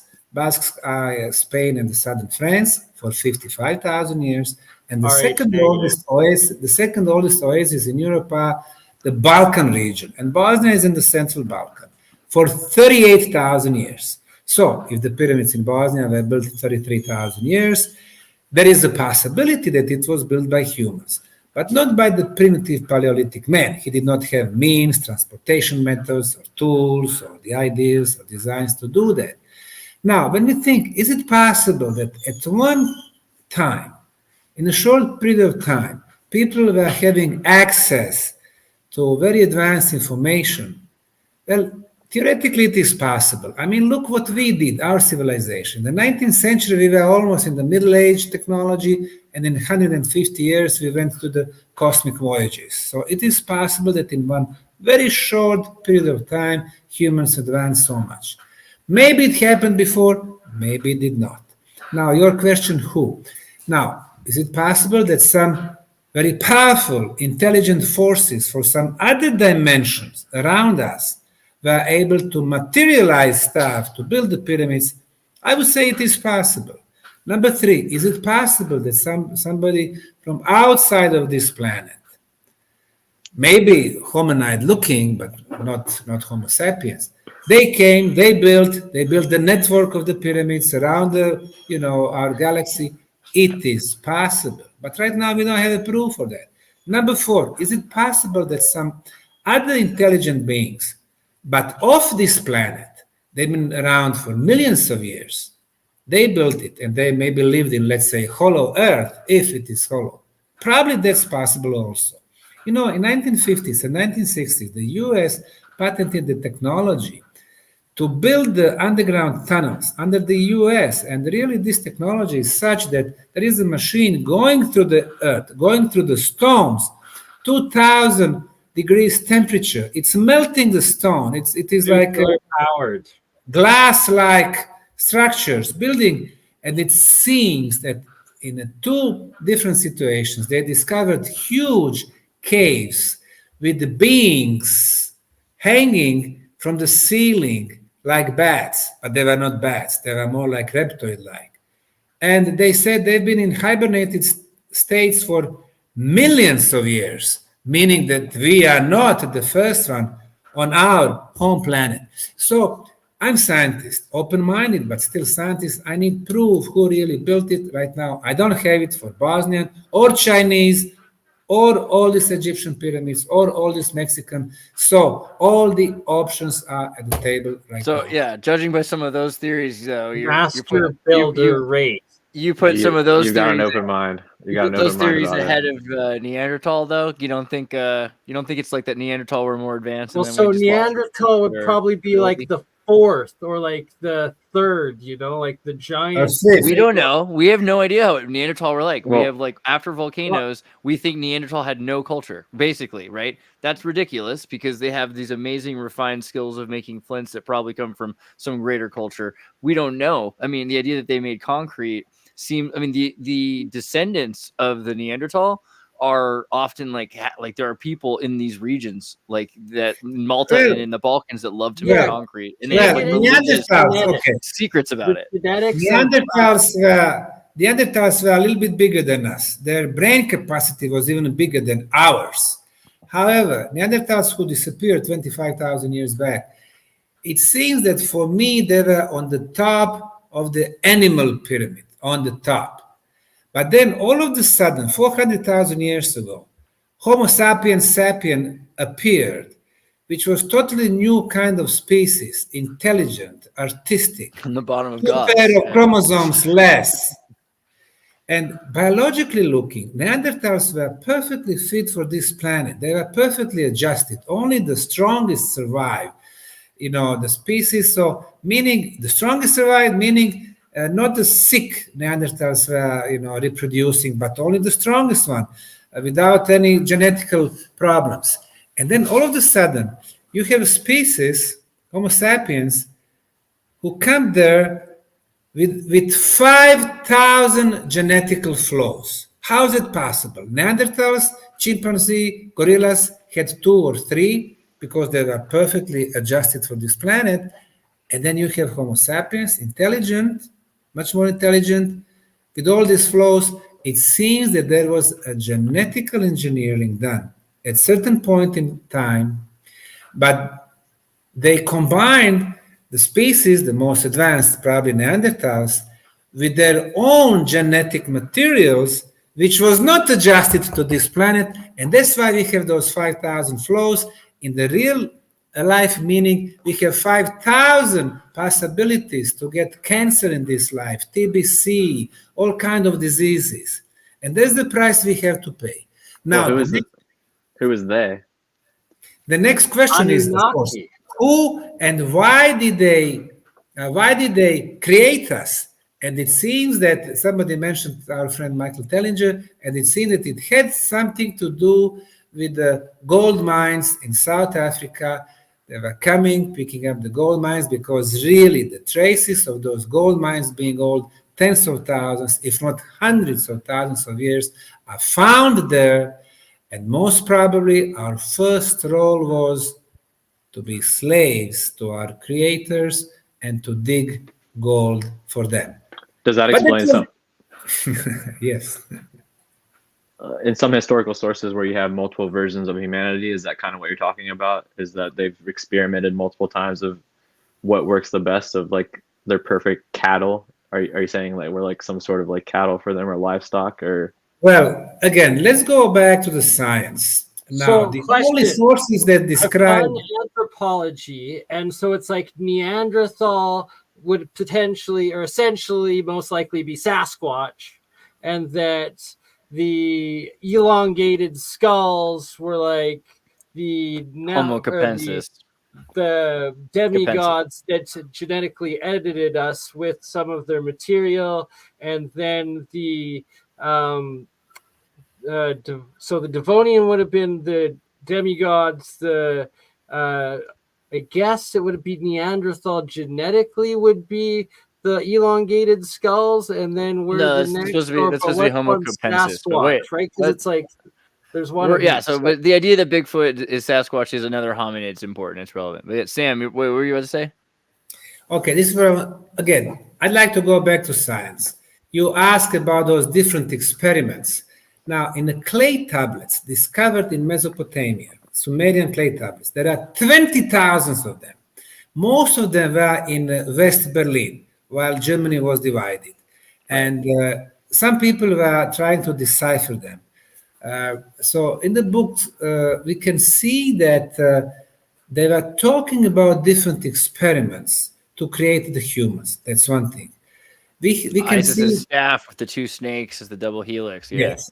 Then we can see, of course, astronomical information which are amazing. They are talking about the star constellations of Taurus, and they are giving distances from our solar system to different stars in the star constellation of Taurus. There are, 1,000 stars over there. They are giving the distances 98, light years, or 150, or The Germans 2,000. actually found Pluto through the Sumerian tablets. Yes, that's Pluto. But I'm talking about the stars 100 light years away from us, and the precise distance between our solar system and those. Who would do that in Paleolithic times? And I think what you said, demigods, is the key word. Again, let's go to the scientific documents. The most important for me, artifacts from Egypt is so-called the Turin King List. There's the papyrus, which is held in Egyptian Museum in Turin, Italy. You enter the museum, on your left, a huge, like a wooden desk, and you can see in the glass this papyrus, 11 columns. They list all Egyptian rulers, and they divide them into 3 phases. The phase number 3, the last phase, are the sons of gods, or the pharaohs as you know them. Started 5,100 years ago. King Menes united Upper and Lower Egypt. They would rule Egypt 10 years, 20, 50, or if they got lucky, like Ramesses II, 67 years. So these are Homo sapiens, obviously. The second phase, the one before that, demigods and spiritual kings. They would rule Egypt 200 years or 300 years each. And the first phase is the phase of gods, with a small g. They would rule Egypt 1,000 years each.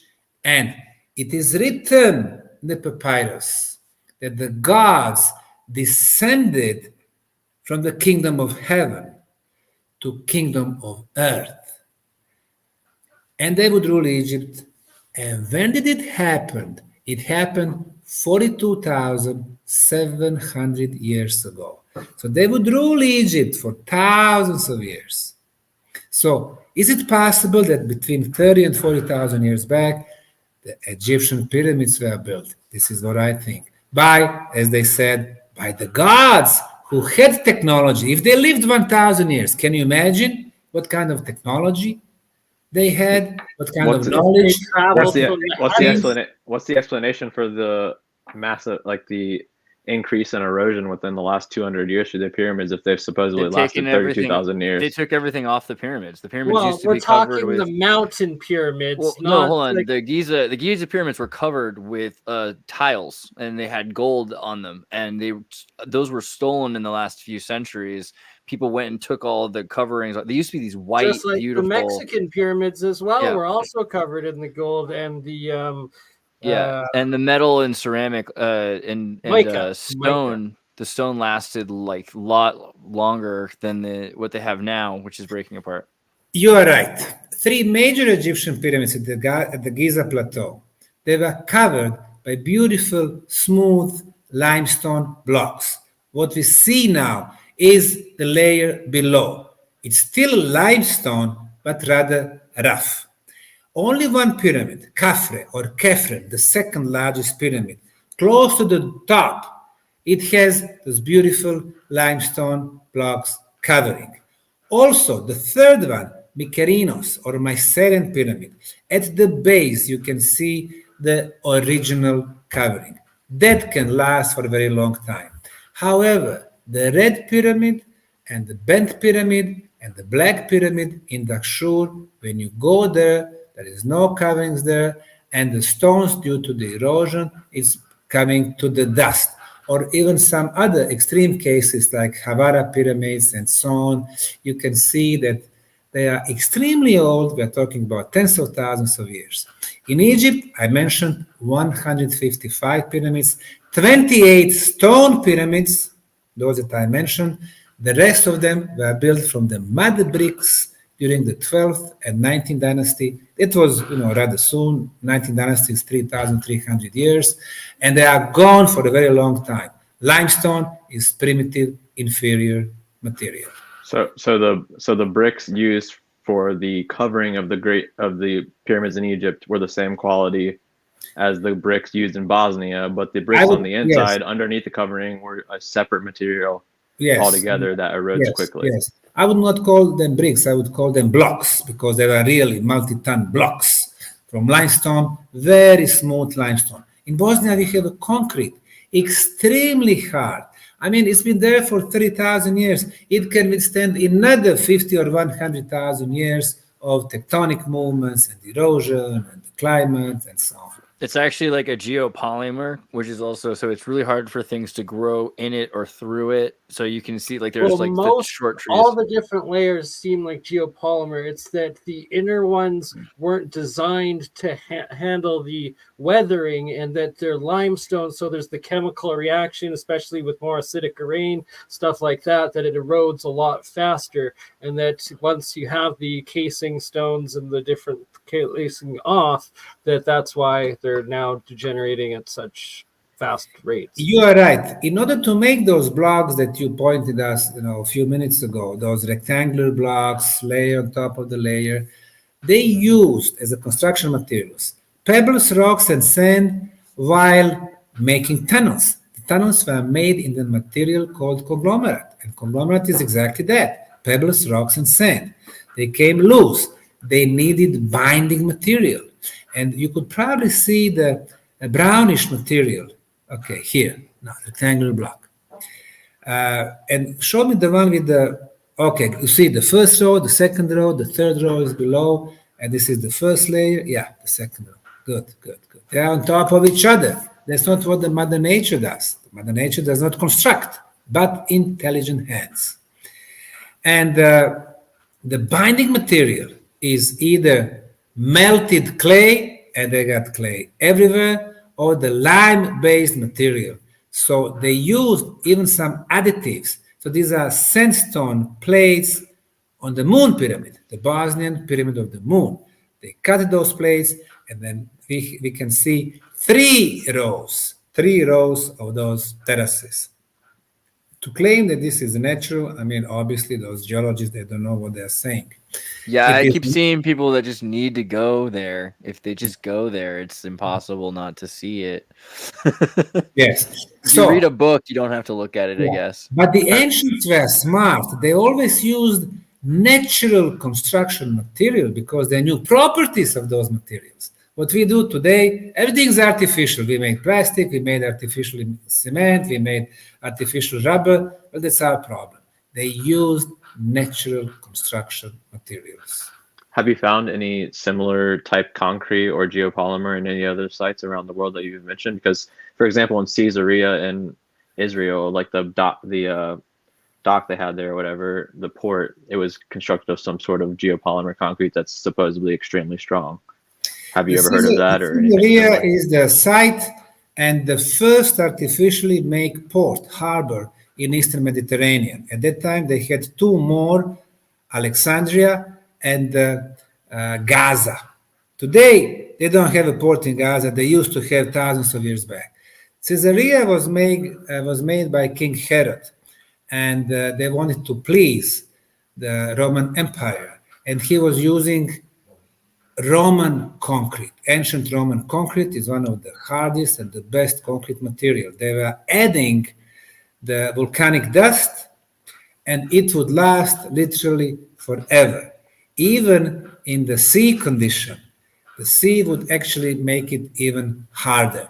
So the example of Caesarea is a huge construction feat, but we know exactly when did it happen, by who, and why, and how. But excellent example of ancient Roman technology. How hard is that compared to the Bosnian concrete that you're... I have not measured that. I don't have a record of that. Of course, that the port is gone right now, and the Caesarea is a famous touristic place nowadays. Also important for Bosnia, since I'm from Bosnia. You know, the Bosnia was part of the Ottoman Empire. 1878, Austria-Hungary took over, and some Bosnians went from this part of Ottoman Empire, Bosnia, all the way through Balkan, then today's Turkey, to Caesarea. That was actually in other extreme, the farthest point from Bosnia. They were so upset with Austrian coming to Bosnia, and they had their village in Caesarea. So when I go to Caesarea, I like to go to that place. Well, I was gonna say also I have Croatian and Bosnian family, and when they came to California and America, like they're known for their concrete. Like I have a great uncle who died. He had secret recipe for concrete, and it's known he'd like go in the night to get what he needed because he didn't want anyone to know where he was going. But I think he was going to the beach, by the way. So there's seashells a lot of the time is involved. Yeah, you are right. Actually, they were using seashells. The key part of the geopolymer reaction with the lime in it and the chemical. They were adding seashells in Mexico. They were adding the eggs, in the seashells. Actually, as the cracks happen and the water comes in and it erodes, it actually then triggers the chemical reaction more and recrystallizes the block. The crystals so grow. It's rehealing. It's self-healing by putting those seashells in. It's literally ingenious architecture. What they were adding in the case of Bosnian concrete, they were adding the granite dust. Granite. We have granite, 5 kilometers from the Sun Pyramid. How are they getting the granite into dust? How are they breaking it down? That's actually obviously they were grinding it somehow.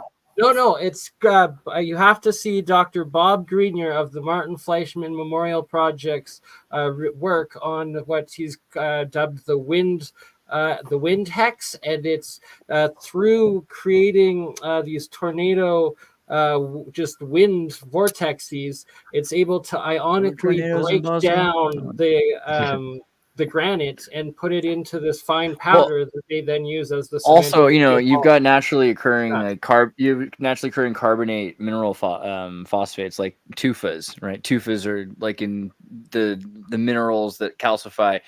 Kind of the closest thing you have to naturally occurring concrete or tufas. Like, how are tufas different? I mean, obviously they're more brittle and everything, but how do we? And are there any tufas that are like square slabs? Is there any way that they could be naturally occurring tufas? Like, or how can we prove they're not? Well, there's the same question for the granite. They found so many stone spheres in Costa Rica from granodiorite. That's the type of granite. Now they are odd. How to explain that? They are stone balls, spherical. Granite never comes spherical in nature. So we simply need to allow to open ourselves for different past civilizations. Now I have to wonder about disasters. Do you know about are there any historical volcanoes, eruptions, or like major disasters in the history of Bosnia? Like that would have accounted for some prehistorical loss of history, No, not really. We never had so many volcano eruptions over here, and then the geology of the terrain is different.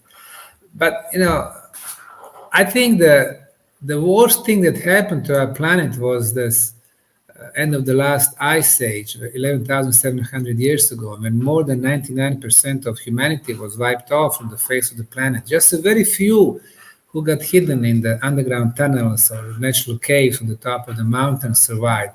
When they got out, the knowledge has been lost. So we can see discontinuation. So whatever was built before that was forgotten. No records at all. But then we can see also that even during our recorded history, those libraries, they had so many manuscripts and books and so on. They've been intentionally, put on fire. Alexandria, Baghdad, Istanbul, Damascus, and so on. Some things were stolen and they are still in the private collections by elites, but most of it has been destroyed. Tibet, the Chinese Vatican Library. That's what I say. Yes, Vatican had 2 libraries. They had public library, and they even have, Vatican secret library. And it says, you go to the phone book, it says Vatican secret library. I called them, I contacted them, asked them about the Bosnian pyramids, and they answered me, well, we don't have records about the Bosnian pyramids, but they have secret library. So probably they had the 3rd one, which is super, super confidential and secrets.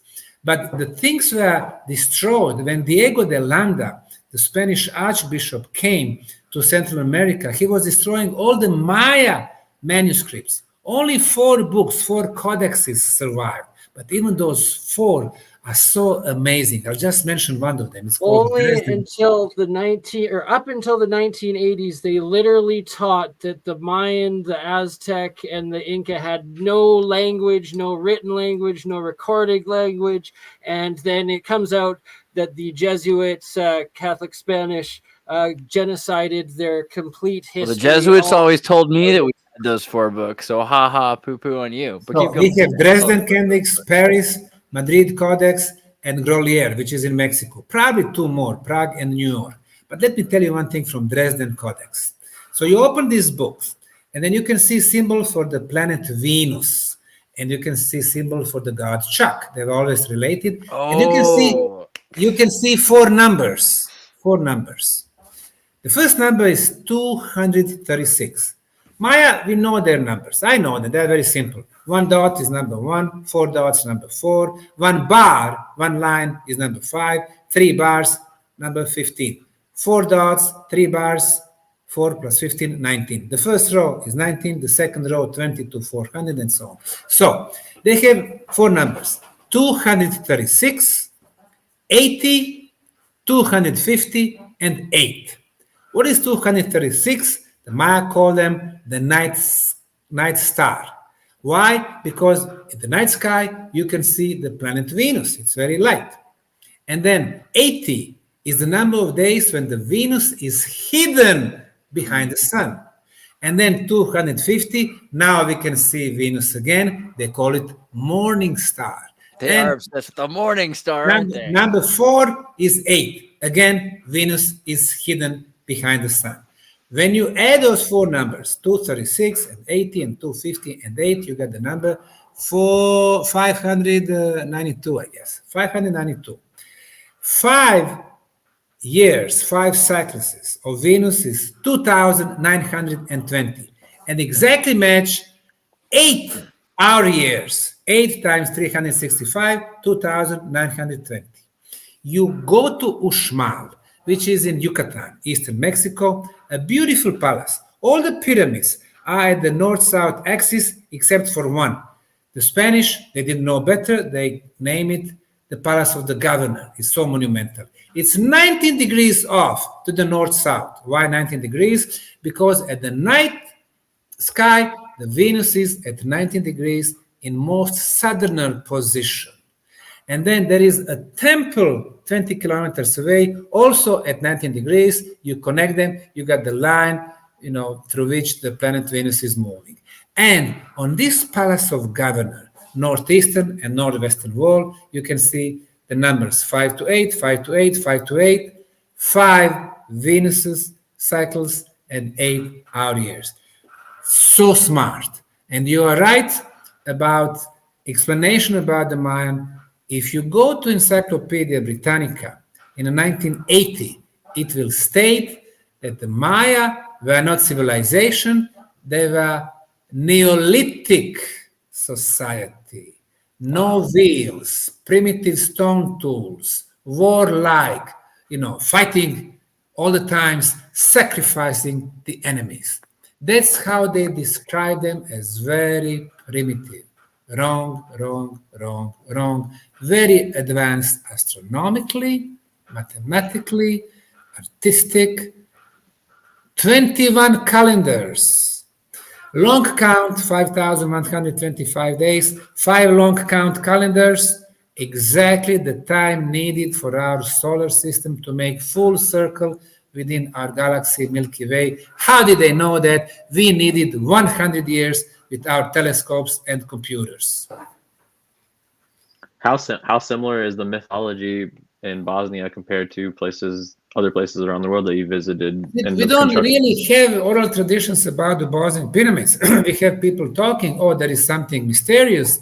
During the last war in 1990s, when Visoko was bombarded, when the projectile would hit natural hill, that was a sound you would expect from the compact hill, but when it would hit the pyramid, you could hear the echo. Why? Because of inner passageways and chambers. But no oral traditions. However, what we have, the Maya tradition talks about the Pleiades, 52 years, very important for them. 52 years. They even had on their astronomical observatories in Mayapan, in Chichen Itza, observatories called Karakol. They had two window openings. One was looking at the Pleiades when it was in the most southern position, and the other one, the most northern. 52 years, very important. They had three calendars based on the Pleiades. One is 52 years, another one 13 times 52 years, another one 20 times 52 years. In Bosnia, 4 pyramids, the pyramid of the sun, moon, dragon, and love. When you put them on their layout, exactly match the map of the star system of Pleiades. 4 out of 7 stars of Pleiades perfectly match those 4 pyramids. So, does it mean something? Well, if the Orion belt, those 3 stars, are significant for the Giza pyramids and Teotihuacan pyramids and Palencia pyramids in Spain, it seems that the Bosnian pyramids have something to do with the Pleiades. And the most mentioned star system in all oral traditions around the world are the Pleiades, Navajo Indians, Hopi Indians, Pueblo Indians, Anasazis, southern US, Maya civilization, India, Indians from India, Aborigines, and now Bosnia. Yeah, and I was just gonna say again, I with like family that were from Croatia and Bosnia, like you've got a place that's been conquered by everybody for so many, like the Turks, the Islamification, the Catholicization, the Orthodoxization, the Protestants, communism. So like a lot of the myths have been kind of subdued, but in general, there's still, everyone's got stories about seeing fairies up in the hills, right? And it's like, or it's angels, or it's Mother Mary, or it's, something from whatever, but it's like it's very, very common from everybody. And there's even like when I was saying like the whirling dervishes, like, so there's a group there, there's a kind of monk that just spins in order to experience God, or to have kind of, so Bosnia's a really interesting place because a lot of people, for a lot of reasons, are there to have spiritual experiences and to see things, and particularly the idea of like going up into the mountain. And again, the Bosna is kind of named after the Bosna River that's flowing right underneath that pyramid. So it's, almost everything kind of comes around to it. Now, for the second time, you mentioned dervish. Dervish is the order within Islam. In the religions, people were not allowed to ask questions. Catholicism, Protestantism, Buddhism, Hinduism, Islam. However, there were always some orders that they were allowed to ask questions, and this is how they would improve their religions. Dervish, there are 12 orders of dervishes coming to Bosnia over the period of time. And those, the whirling dervishes, were the ones who could, during their ceremonies, go back to time, ask questions. And when I was starting the project back in 2005, 2006, I received a phone call. The guy said, okay, I'm one of the dervishes, and we had our session, and you are right. There is a pyramid there. There are 14 chambers inside the Bosnian pyramid of the sun. And not only that, it is much more than a pyramid. And, it was 2006. Now imagine this. I'm there. I discovered the biggest pyramid, the oldest, the concrete blocks. I believe in dervishes, man. I believe in what they say. I'll come back to dervishes. The CNN was there doing breaking news. I'm on CNN. At that time, 2006, that was #1 media in the world. ABC, MSNBC, BBC from London, ZDF. It was before they built the narrative again. And the guy is telling me there is something even more important than the pyramid. I said, how can it be more important? I'm at the top of the world. But then during the last 18 years, I realized, yes, much more important is pyramids as the energy machines. Affecting our lives, our food, our drink, our communication, our spiritual senses. It is much more than the pyramid. When the dervishes were traveling, before the Ottoman would conquer certain parts of Europe or Northern Africa or Middle East, first they would send dervishes. Dervish, they were usually the most intelligent, the most intellectual. They were traders also. They were spies for their armies and so on. They came to Bosnian territory, where Bosnia was kingdom back in the 14th century. They came and they picked up two locations because they were always looking for the most energy potent places. The first place was in the southern Bosnia, close to the city of Mostar, near the town of Blagaj. There is a huge water source coming from the natural cave. There's the largest water source under any cave in Europe. Water, energy.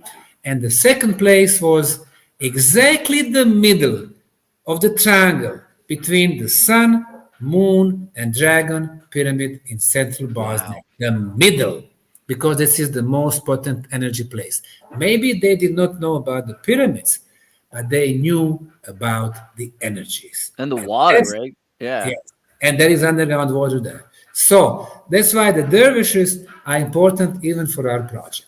Interesting. Yeah, because like again, they're like downriver from you, and like they have like giant fish farming from the energy water. So if you're ever eating fish, eat the dervish pyramid water energy fish. Yes. So that's like the exact opposite pyramid scheme of like the specific Fukushima poison fish. You've got an inverted pyramid of structured water, structured energy fish. Yes. Yes. Pretty amazing. Well, I know we're at 2 hours. It's pretty crazy. You want to tell them where we can get more of your information, or did you? Sorry, Sam. How long are you able to go? Because Zertis, I can end it on your channel.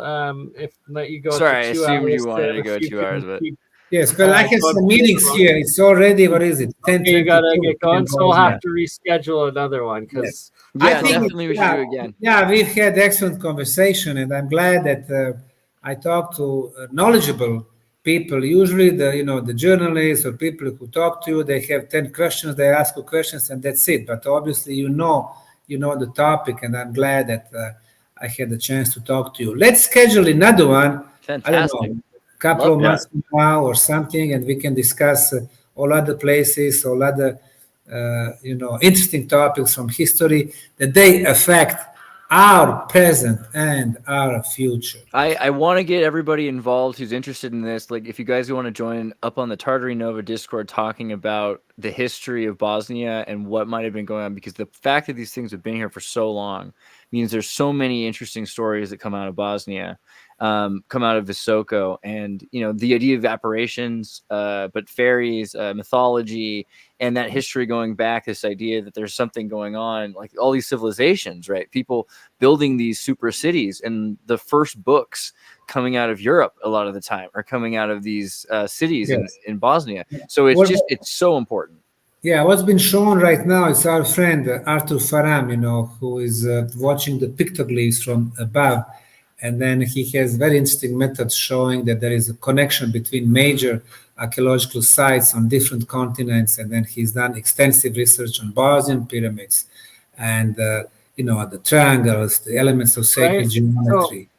Right here, what he's showing is that the geoglyphology method, the actual lengths and angles of each of the sides of the pyramids were made specifically for exact measurements that he puts into his geoglyphology calculation, these radial points, and that they actually map out to all these other specific ancient sites around the area. And that even the four corners of the Bosnian Pyramid of the Sun, that the three plot to Luxor, Tunis, and Lewis, the three main angles, and then the four corners, when added the cardinal points, it actually plots exactly to the southern border of Russia, even to today. Luxor, Tunis, the Bay of Nazarenes, and the north tip of the British Isles. So every angle length of these pyramid mountains were built specifically to map and connect to all of these other ancient sites around the world. And what's so amazing about Arthur Faram's geoglyphology methods is, and deciphering all the different sites, especially like Karnak, like Brittany, I believe in France, like where all those megalithic stones are. He shows that it's all this geoglyphology and that it's pointing to all these other sites.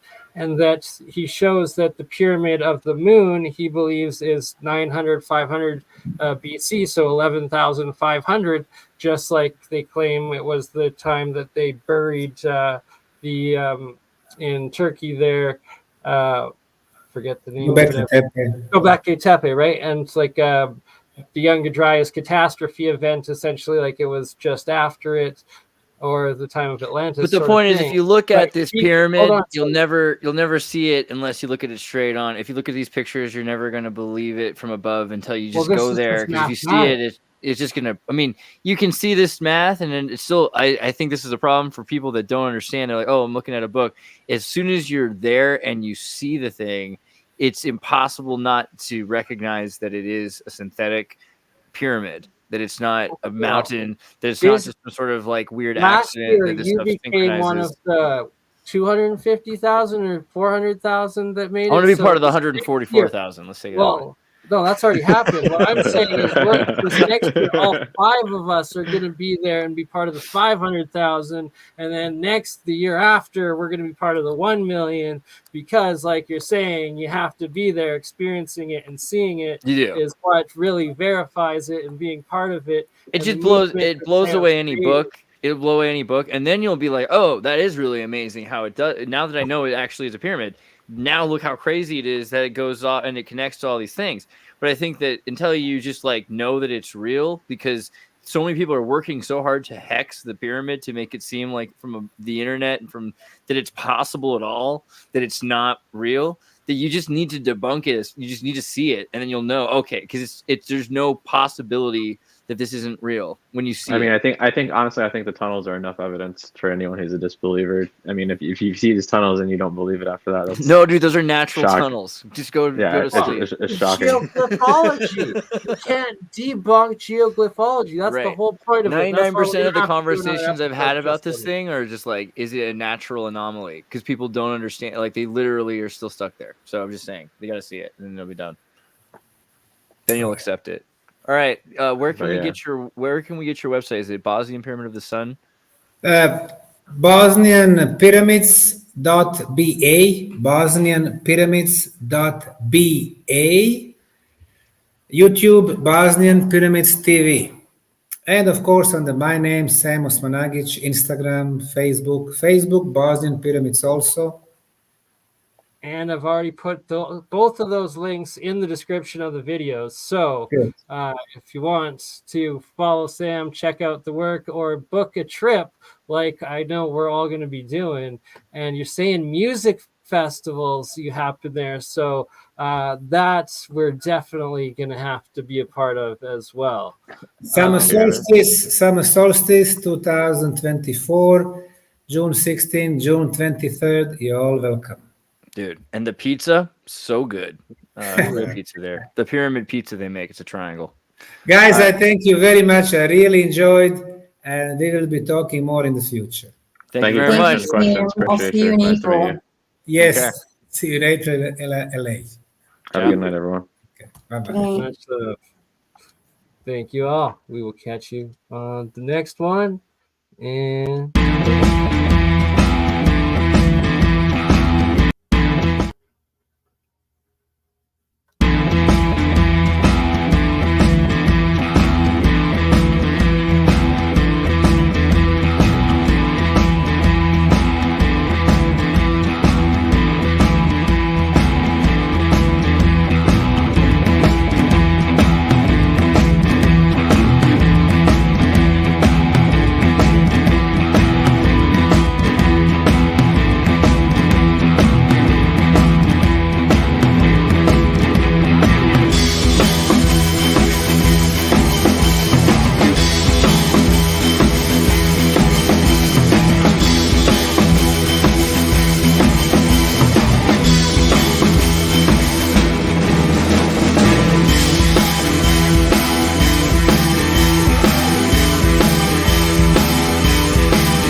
Ron, they actually have dug out the Bosnian pyramids and have hid by legend, and that's why we're going there.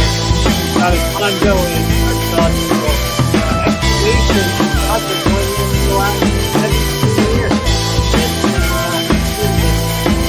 We will get way more into that in part 2. Thank you all.